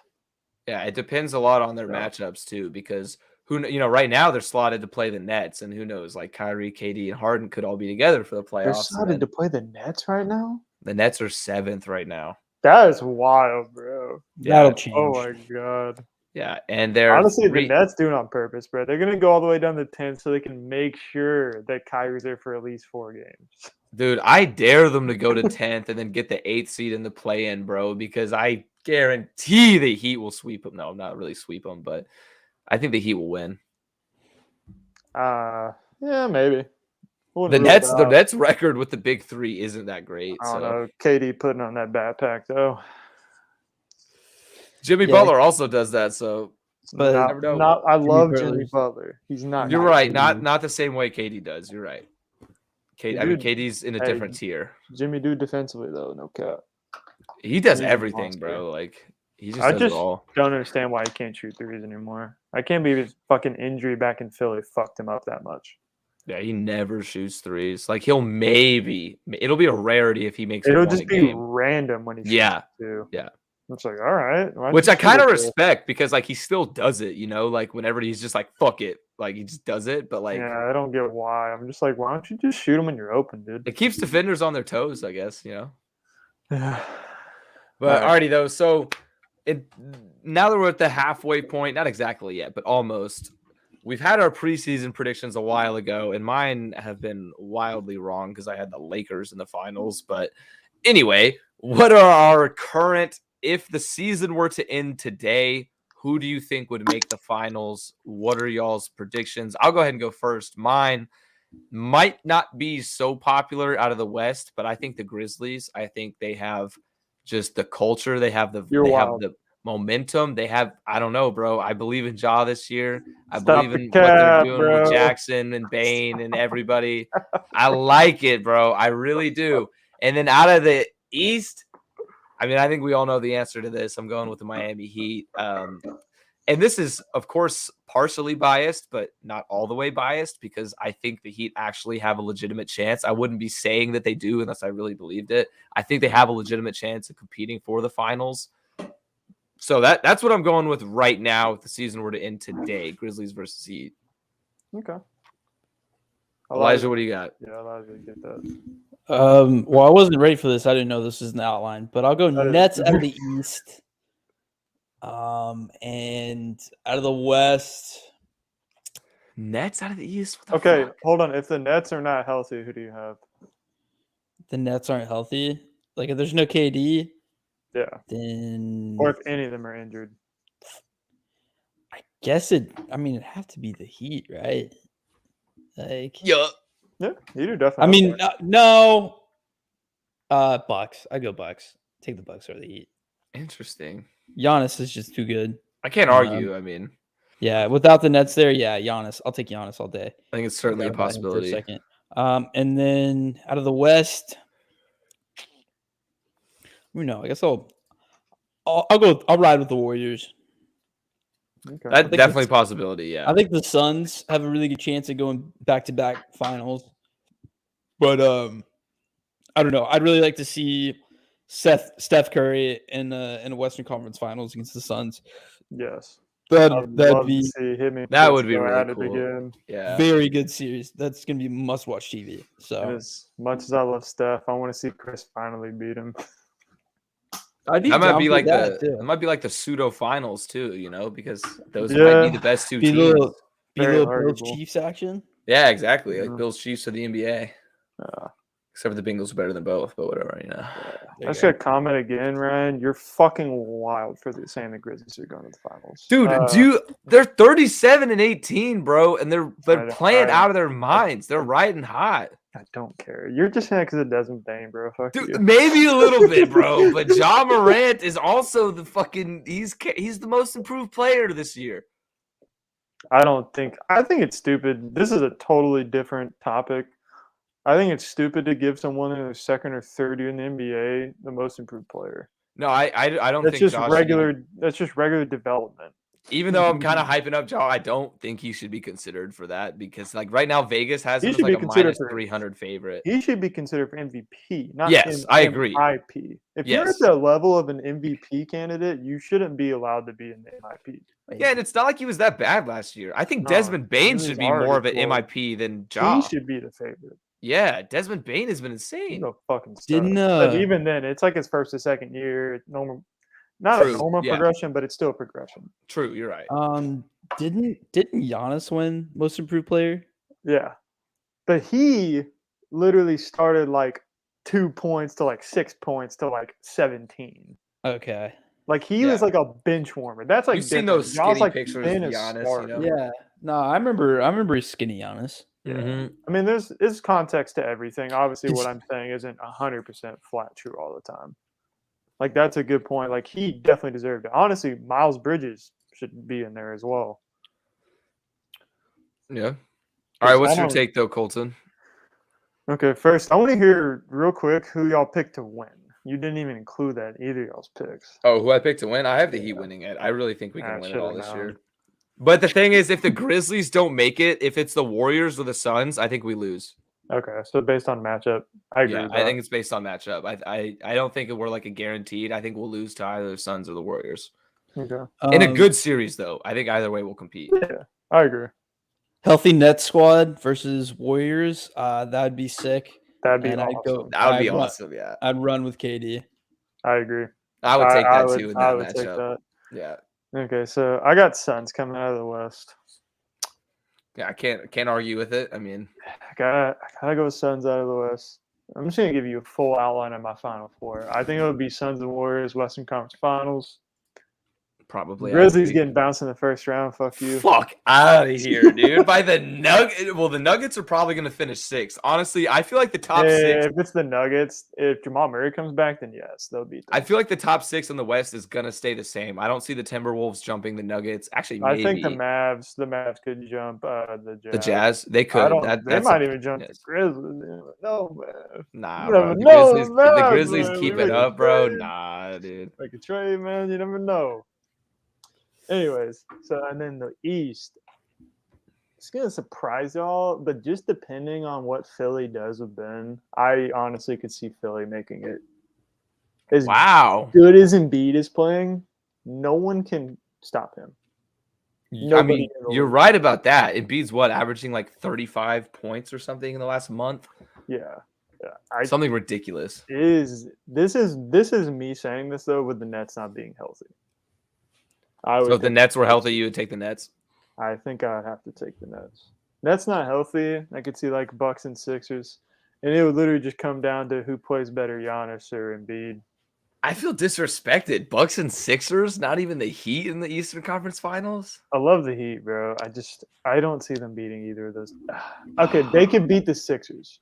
I think they could beat the Sixers, yeah. But the Bucks would be more of a tough matchup. That's why I'm kind of hoping that the Heat don't even have to play the Bucks. Like I'm hoping hopefully the Nets are fully healthy. I think the Heat could beat the Nets and the Sixers and the Bulls. I don't think they can beat the Bucks.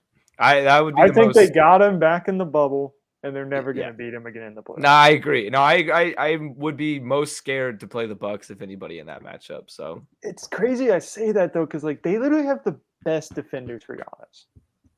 The Heat, yeah. No, you're right. Like Bam and Jimmy are arguably like the best 2 defenders to throw at Giannis in the league. Unless the Raptors probably actually have a better, but they're not as good of a team. Because they got OG, Siakam, and Scotty Barnes all to put on Giannis. Yeah, dude, Scotty Barnes is cold, bro. They're all great defenders. Yeah.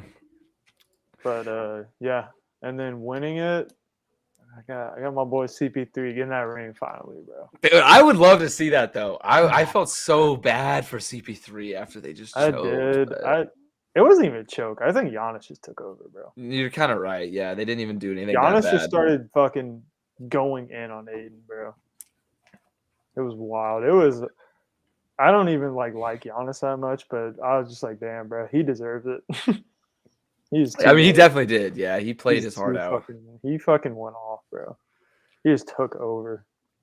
Alrighty, though, switching gears now from the NBA to UFC 271 this weekend on Saturday.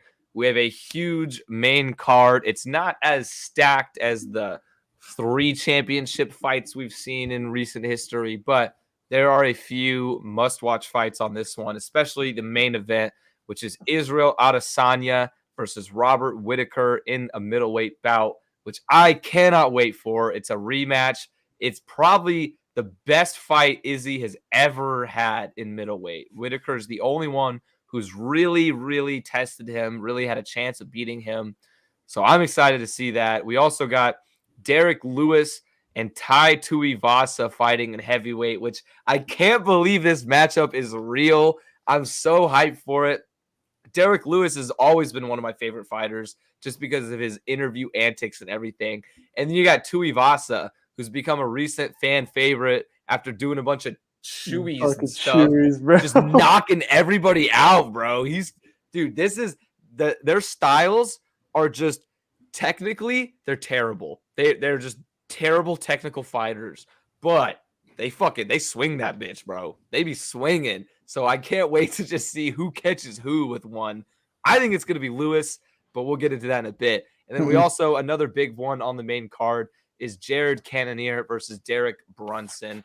Not as big of a fight, but 2 very noteworthy names.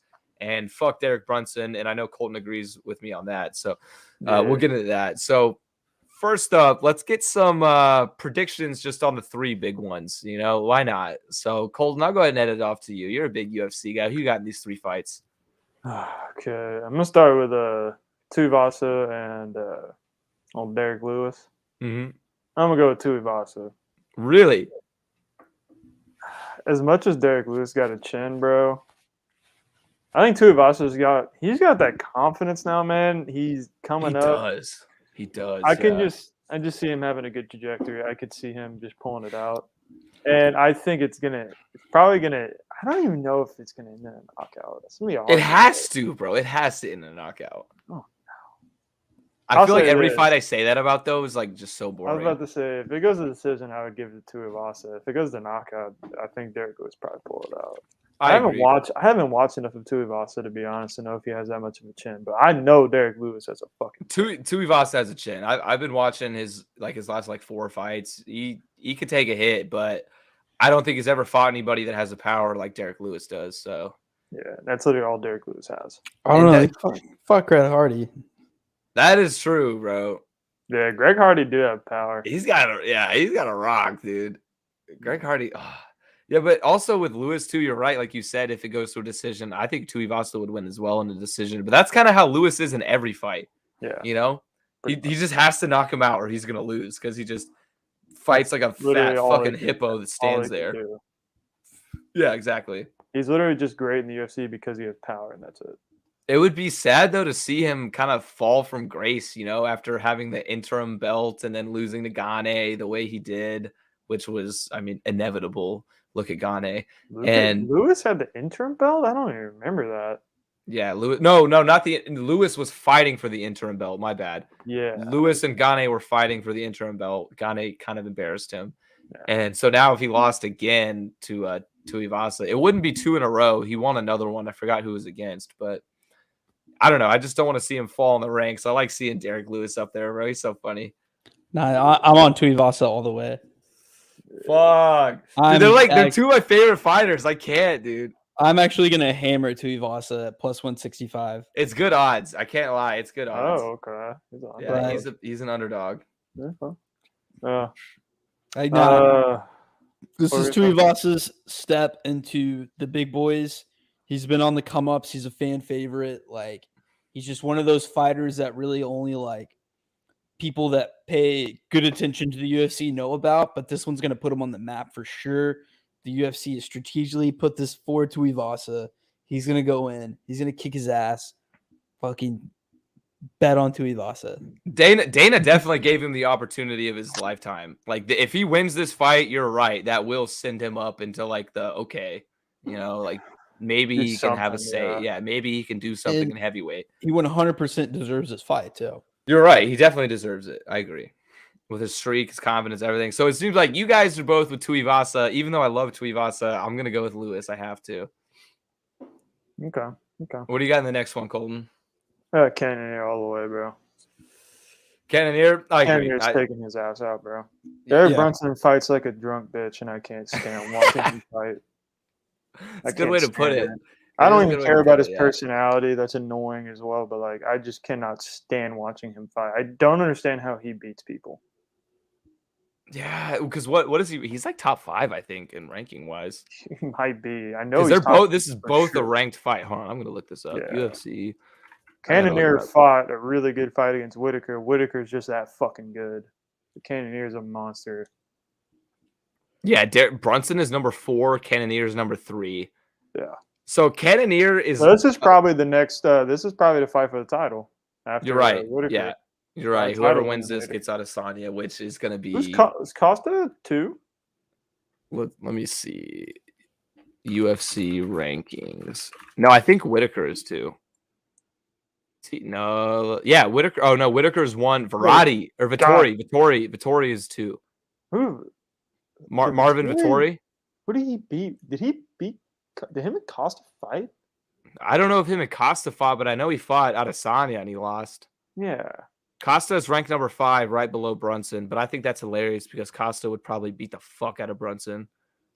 Yeah. I don't know. Costa's fought after Adesanya.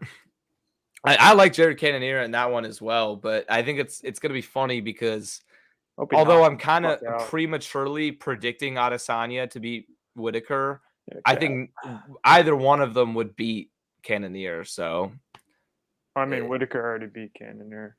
Yeah, exactly. So, but I'll tell you this: it's not like foregone conclusion. Cannonier was in that fight. It was a great fight. I think Adesanya matchup wise, I think Adesanya would have his way with Cannonier. I don't think so. To be honest, I don't know, dude. bro. I think that'd be a great fight. I would like to see it. I would like to see it, but I think Adesanya would win a little bit more comfortably than I think Izzy versus Whitaker is a better fight than Izzy versus Cannonier would be. Yeah, probably. But all right, let's go ahead and get into that one. It looks like we're all on Cannonier, right, Elijah? You had Cannonier as well. Yep.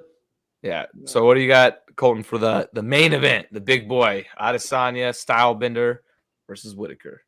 You know, I'm a big Reaper fan. I'm a big Bobby Knuckles fan, but I'm not gonna lie. I know you. And I like it Adesanya too, bro. But like, Izzy's my favorite fighter, so it's hard. It's hard for me to not be biased here, bro. Like, I honestly think that Whitaker in the last 3 fights he has won since he lost the title to Adesanya. He's really found something new, bro. And this is my only thing. I'm picking him to win. I'm not picking him to finish, though. I'm gonna be honest. He's just. It seems like when Whitaker finishes, he gets like a great. It just has to be like a perfect shot to take someone out. So, I would take him in a decision, and I think he's going to use his wrestling, which he didn't try to use in the. I was about to say he should use his wrestling because I think if he tries to do a more technical approach, which a lot of people have been saying that that's what Whitaker's going to try and do is play into Izzy's game and like beat him in his game. But I think if he tries to beat him in his own game, exactly. If he plays into that, I think he's going to have a bad day at the office. He needs to try to do what you were talking about. Whitaker gave him the best fight. I think you forgot when Adesanya fought Gastelum. You're right. You're right. No, Gastelum was also fire. Yeah, that is the closest fight Adesanya's ever came to losing in the middleweight division. Yeah, he's got fucking clipped a couple times too. Oh yeah, like Gastelum was hitting, like he was touching him, bro. Yeah, I don't know if he ever like rocked him, but he was fucking like Adesanya was actually feeling him. Yeah, that was a close fight. That was a 2-2 fight going in the 5th round. Which is also another guy that Whitaker has beat as well. Yeah, recently, I think that was his last fight, right? It was Gastelum Whitaker. No, I want to say Cannonier was the last fight. I think those are the 2 most recent though that I remember at least. Yeah, I think he's beat Till, Gastelum, and Cannonier recently. Yeah, and then he also beat Romero before losing to Adesanya. He beat Romero twice, bro. Goddamn, that's dude. Romero's a scary dude too, just like physically. But Romero's the biggest bitch ever. I can't stand that guy. Alrighty though. So in terms of now that we're talking about Izzy, Cannonier, Brunson, Whitaker, these are all middleweights. Let's talk about middleweight division. Can anybody other than Whitaker? Oh, excuse me, just got a random hiccup. But can anybody other than Whitaker even challenge Izzy at 185 at this division? I know you just mentioned Gastelum was a firefight as well, but I don't know if Gastelum has it in him anymore. that's what I'm saying, because I don't think he could anymore for sure. But I think he lost his steam. I think the only other two people that could possibly challenge him is Cannonier. And you're gonna probably shit on me when I say this. I think Costa, if he actually fucking came in there not fucking scared for some reason, he has. No, you're right. He looked like a deer in headlights, bro. He has the skill set to make him uncomfortable. Yeah, he looked like a deer in headlights that first fight. He can take fucking shots, and he has crazy power. No, you're right. I mean, physically, he's a specimen. I mean, to say the least. Yeah, he's on that fucking juice, no doubt about it. But if he might just not have the mentality, bro. So it might literally be, in my opinion, Cannonier. I will say this: if Darren Till could ever get on some, Darren Till could challenge him in the stand-up. Oh, I don't know, bro. He definitely could. I don't know, but dude, Izzy's gone. He's like evolved from like this technical guy to just like such an elite striker. Like he's just not. He still is. He's a great technical striker. He's both. He's the best counter striker in MMA, probably. Probably the best technical, just the best straight up technical stand-up fighter in the UFC, I'd say. Bro, definitely there. Definitely. But another question too, to go off that, is should Usman move up in weight to fight Adesanya, or vice versa? Izzy move down? Also, these beers are fucking getting to me. I gotta pee. You guys talk about this. Usman shouldn't go anywhere. If anything, like if an Usman Adesanya fight's gonna happen, if I was Usman, I'd say fuck you. I haven't lost the fight in I don't know how long. You come down to me. Izzy's the one who fluctuates. You know what I'm saying? Like I don't know if Izzy could get down to 170 though, bro. That would be rough. Oh yeah, that'd be tough. He's tall, right? How tall is he? Like 6'3"? He's 6'4", bro. Yeah, he's a big dude. 6'3", 170 would be tough. So it would probably have to be Usman coming up, because I mean he's like, I don't know. I got up to 5'8" or 180 at 5'10", so I mean like he could probably do it. I want to say Usman's 5'10", bro. Usman's like probably 5'10", 6 foot. Yeah, he probably walks around at 200 pounds, bro. He's massive. He's a big fucking dude. He is massive, and I gotta say, if he went up to 185, I don't think he's gonna do it. He would. I think he would mop the floor with Izzy, bro. I agree with kind of both of what you guys said. I agree with Elijah in the sense that Usman has no reason to move up a division. He doesn't. Yeah, but I also agree with you, Colton, that if they were to fight, that Usman would probably win. As much of an Izzy fanboy as I am, Adesanya, like I said, I'd have to rock with my guy Usman. He's a scary human being. He's the best fighter in the UFC. Yeah, he's number one pound for pound. I think you can't argue that right now. Like, there's a reason why he's the Nigerian Nightmare. Yeah, exactly. And I mean, from Texas. Yeah, dude. He went to what was it? He went to Arlington Bowie High School, dude. Yeah, that's like 10 minutes from us, like 15 minutes from us. Not too far. Yeah, but we rock with Usman, bro. Yeah, I definitely love Usman, but he's the dude. Because Adesanya, like I said, is my favorite fighter. But in that matchup, you can't argue. Usman would probably win. Izzy cannot deal with this. It's the wrestling. Absolutely especially. No way. The matchup wise, it's just Usman would take the cake. Like it's the same thing if like Izzy was to fight Nurmagomedov whenever they were in the in the UFC together. Yeah, Khabib's probably strong enough to still do it. Oh, Khabib would still fuck him up. Yeah. I mean, he's like 30 pounds. He's probably more like 20 actual pounds less than him. What do you think if Khabib and Usman were to fight in their heyday? Usman's taking it.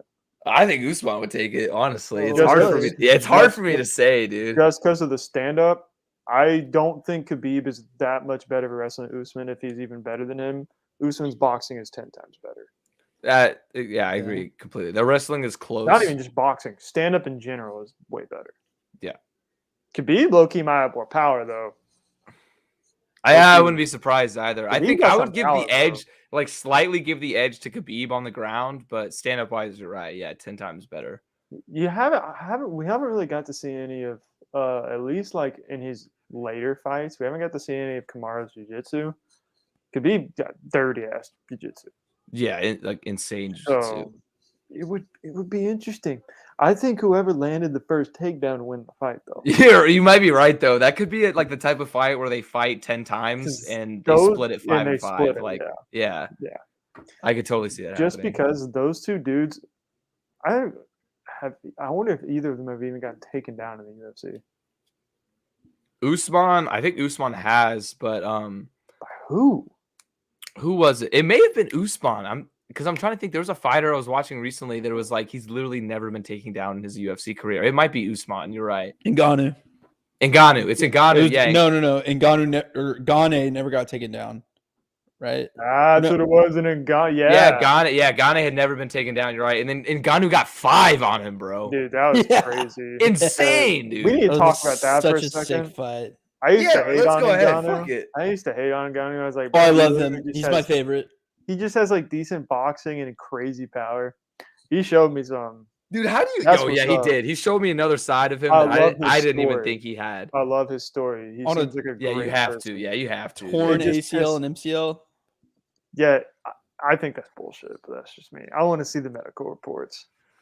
I don't know. Okay, but I don't think you're doing everything he did on a fucking torn fucking ACL. Dude, but did you? Bro, but he wasn't that active though on his legs. He wasn't making very many movements around the octagon. I feel like it'd be pretty fucking hard to pick up another 260-pound man above your head and slam him. Dude, he slammed the shit out of him too. He fucking bitched his ass, dude. He threw him. He's also Francis Ngannou. Like he could probably do You're that. not wrong. That was straight up all upper body that he did that with. He was like, that is I can deadlift 700 pounds. So I'm just gonna pick you up like a rag doll because I feel like it. And they even said it on the broadcast too. The dude fucking cuts weight.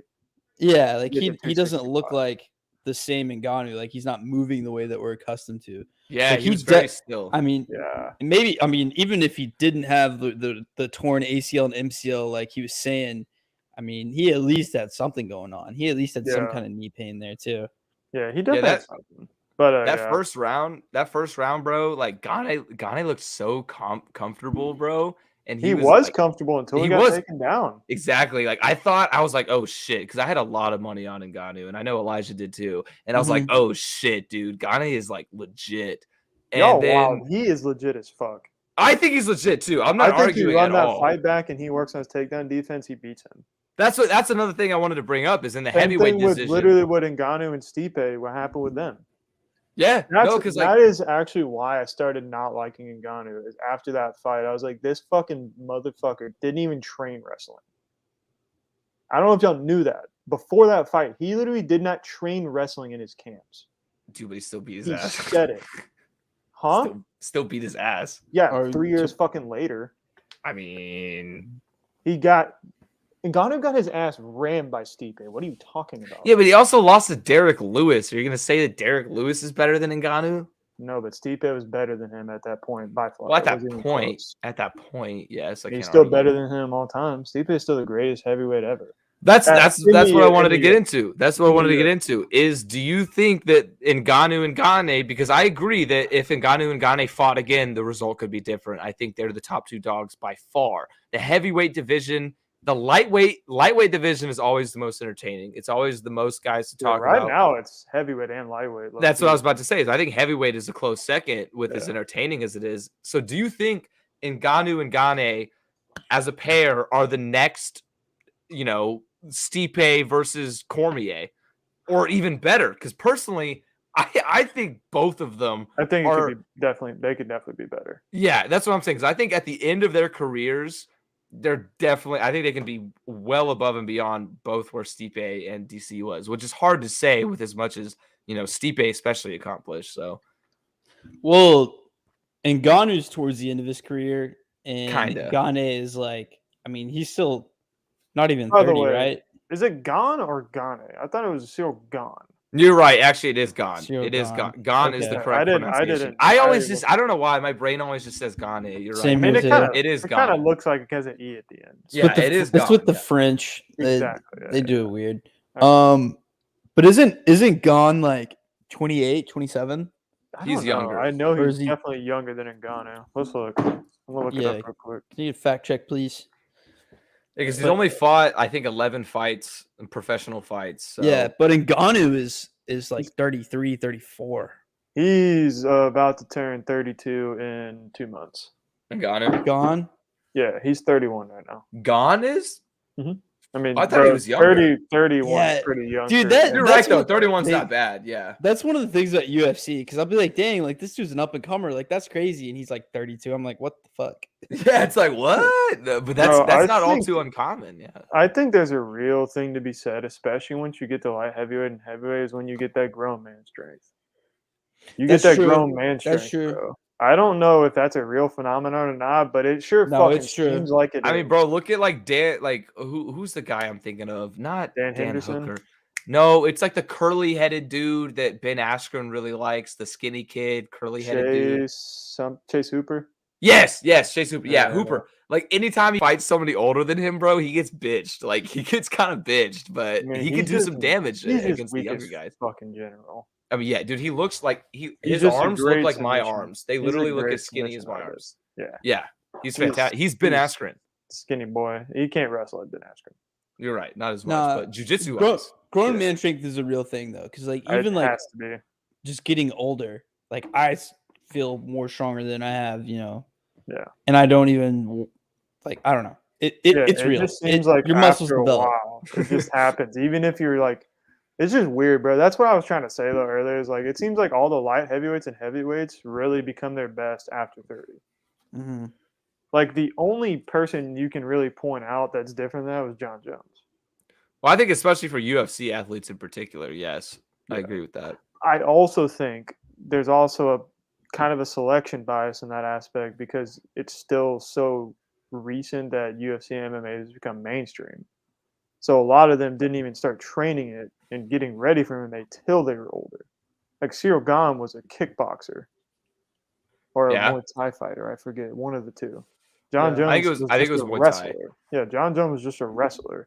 And Ngannou's a totally different story. He was just trying to fucking get out of Africa. Like Yeah, there which was so much shit. DC was a wrestler. Like there were so many people that weren't training for this until they were older. yeah, that is true. That's another. Yeah, that is That's an the aspect. other. That is a bias there. That like I say that, but that's just also just a fact as well. And another Yeah. interesting thing about Ngannou though is that his contract situation, he might not be in the UFC for too much longer. Good for him. The I UFC think has some so bullshit. too. I agree. I think the UFC is on major bullshit, bro. Ngannou needs to do whatever he needs to do. If he's gonna leave, then he's in the right. I think like He is. he's not getting paid enough, bro. Nobody's getting paid enough, but especially I was not about to Ngannou. say, like we talked about the other day, that they get, I think it's anywhere from like 23 to 24% of the entire fucking revenue share the fighters do, and then every other major sport is like half. Yeah, that's fucking ridiculous. And they don't get health insurance. We didn't know. Really? They don't get do they get Nope. other benefits? Nope. Really? Nope. Dude, yeah, because like the lower No, guys. bottom tier fighters are literally living paycheck to paycheck. That's what I'm saying. Like bottom tier fighters in the UFC, they probably have to have another job of some kind. Yet bottom tier fucking players in every sport besides if you're like a single A player in the MLB, you are fucking in the top 1% still. Well, I mean, NFL wise, like NFL, the minimum contract is like $400K, so they're still doing well for themselves. That's what I'm saying. You're in the top 1% still. If Yeah. you're a bottom tier player in any other league. If Oh you're a yeah, bottom- no, okay, I get your point. Yeah, Yeah. you're right. Yeah, Unless you're like I said, single A baseball, I think they normally make anywhere from like 40 to 80K, which is still good. Don't get me wrong. But bottom tier UFC fighters, bro, if they like break their jaw or they have some crazy fucking surgery, they could easily make them go bankrupt. no, yeah, for real, They because get they into could crazy debt. like they could maybe make like the bottom tier guys get what like 10,000 a fight or something, and they fight like twice a year. They could Yeah, it's maybe. normally like 10 to show, 10 to win, and then but if they get the bonus, Yeah, it's true. The No. bonus is huge. Yeah, but then you think about it, they got to pay a couple grand to their coaches. yeah. They got to pay like a grand to fucking like help weight cut, like a weight cut coach, all this other shit, nutritionist for camps, all that kind of shit.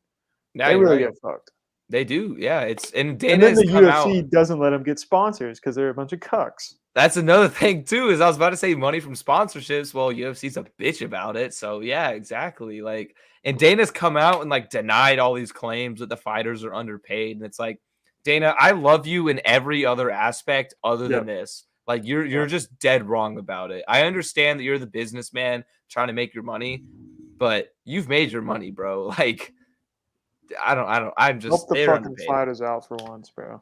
Yeah, they're underpaid. So, alrighty though. But that's really all we got for this UFC 271 coming up. I'm sure Elijah and I may have our reactions post fight next week, but again, it'll probably be mostly Super Bowl stuff because on Thursday we're going to be hammering that as well. So, but again, this was kind of a bit of a teaser as to what Threes and Knees will be all about, talking about the NBA and UFC together. So, like I said earlier, be sure next week we're going to be launching that after it gets through the approval process through Apple and Spotify and all that. So stay tuned. It'll be up soon next week. Excited to get that started. But anyways, Colton, thank you for coming on. Always a good time talking to you about everything sports-wise. Looking forward to starting this podcast. More content from Colton coming. He's our, I guess, newest member of GTD Sports, you could say. So yeah, thanks for coming on. Yeah. Appreciate you having me on, man. All righty. Now, Elijah and I are going to wrap this up with some Love It or Loathe It, and that'll be it for the episode. All righty, though. Peace, Colton. All right. See you, man. See you, Elijah.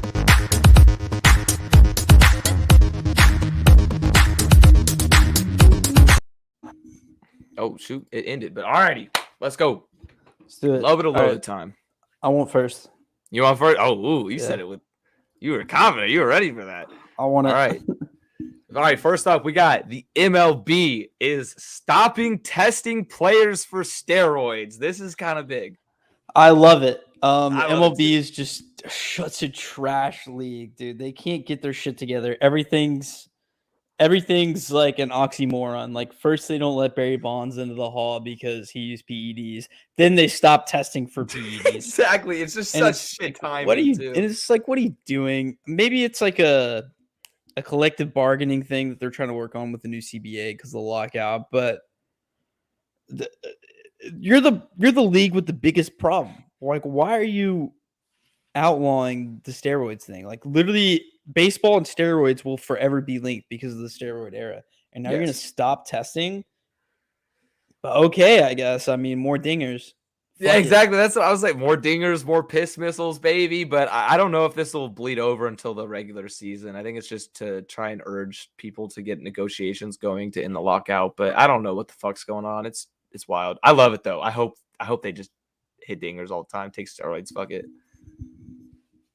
All righty. Next up, we got SiriusXM host Mark Lai is fired for making comments about the WNBA. Yeah, I love it.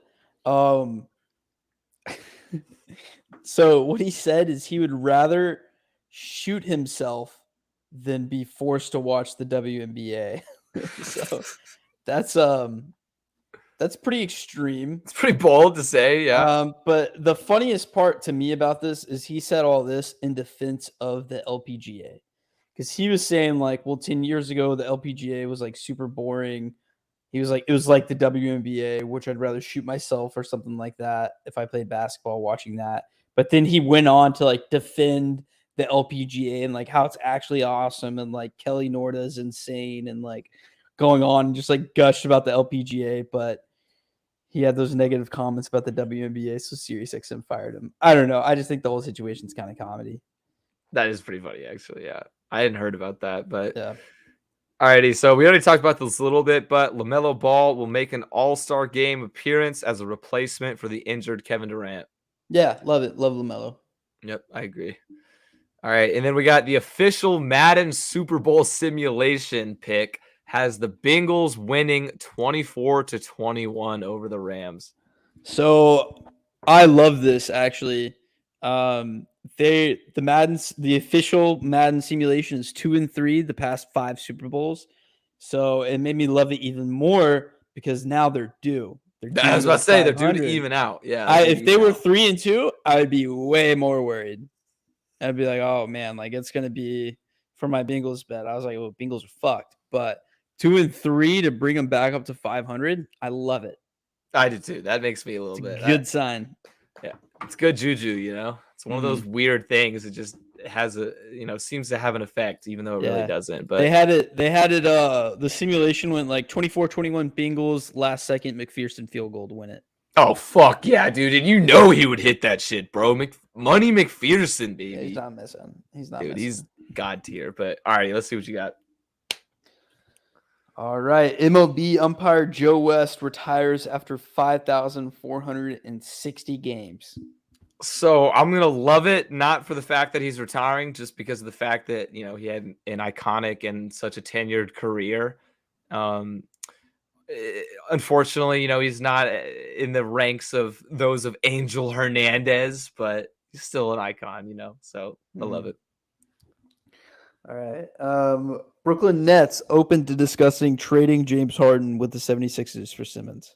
So, yeah, we already touched on this one. And like we said earlier, I love this. I want chaos, and more chaos when it comes to the NBA trade deadline, unless it involves the Miami Heat. I don't really want them dishing out too much. But, yeah, I would love to see this move. I think it would be comedy. I don't know how it would end up with Harden in Philly and Simmons in Brooklyn, but it would be interesting to see, to say the least. Okay, next up. This is ridiculous. I know, dude. I already know what you're about to say. Doug Peterson needs only 3 wins as the Jag head coach to have 5th most in franchise history. 69 would put him at number 1. Yeah, I love this mostly because it's kind of a dig at Urban Meyer. Just this stat in particular, getting 3 wins instead of 2 would put him at the 3rd most wins. It's also just sad, dude. It's sad that this is a reality for the Jags. But well, how many head coaches have they had? Not that many, though. They haven't had that many. About to say, because they've only been around for 25 years. Yeah, they haven't had. I think I'd say like 5 or 6 coaches, but I don't know, maybe more. Maybe like 7. Maybe 7. It's their 7th head coach. I could see that. That sounds like a right number. But yeah, either way, that's ridiculous. Urban. So Gus Bradley, our boy Gus Bradley's probably like number 2, or Doug Marrone. Doug Marrone. Number 1's probably Tom Coughlin, right? That's what I would think. That's gonna be. I'm gonna say that's right. I mean, we can do like a little fact check here. I can just Google most wins. No, it's got to be Coughlin. Head coach. All right, let's see. Yeah, Tom Coughlin. Oh, Tom Coughlin and Jack Del Rio each won 68 games. They're tied. Jack Del Rio had 68? I forgot about Del Rio. Yeah, me too. I don't even remember him. I only remember him as a Raiders head coach. To be honest. Me too, yeah. But okay. Alrighty. And then last but not least, on February 2nd, 2022, number 22, Desmond Bain, shot 22.2% with 2 steals, 2 assists, 2 blocks, 2 turnovers, and 2 fouls. I love this just because of the fuck. How does this happen? I don't understand. And what's ironic is he shot 22%, but he still had like 18 points that game. So I don't know how this happens, and it's even funnier that it's Desmond Bain, our guy from TCU. So I love it just because it's how often does this kind of stuff happen? It's pretty funny to see. Yeah, especially on that it's February 2nd, 2022. Yeah, like it correlated with the date as well. Like even just the stats alone would have been crazy that it matched his number, but like the date, number, and like everything, like nuts. On the 22nd, there better be lines for it. That's what I'm saying, bro. I'm putting a 10 on it. Fuck it. Yeah, throwing a tenner. Alrighty, though. That's all we got for today's episode. Like I said earlier, we're going to be hammering the Super Bowl on Thursday. That's really all we're going to be talking about. All of our picks, all of our bets, all the prop bets, everything like that. Our predictions for what's going to go down next Sunday will be on Thursday. But hope you guys enjoyed talking about NBA. It was nice catching up. It's been a while for us. Elijah and I have both been mentioning how we're going to be better basketball fans once football's over. So we'll be touching on that a bit more. But yeah, I mean, I'm excited. Sunday's a big day. You guys will hear more about it. Elijah, you got anything more to say? No, I'm good. All righty. So Like I said earlier, be sure and check out later this week. We will be launching the Threes and Knees podcast with Colton and myself. So check that out on the GTD Podcast Network. And yeah, we'll see you guys Thursday for the Super Bowl special. Thanks for listening.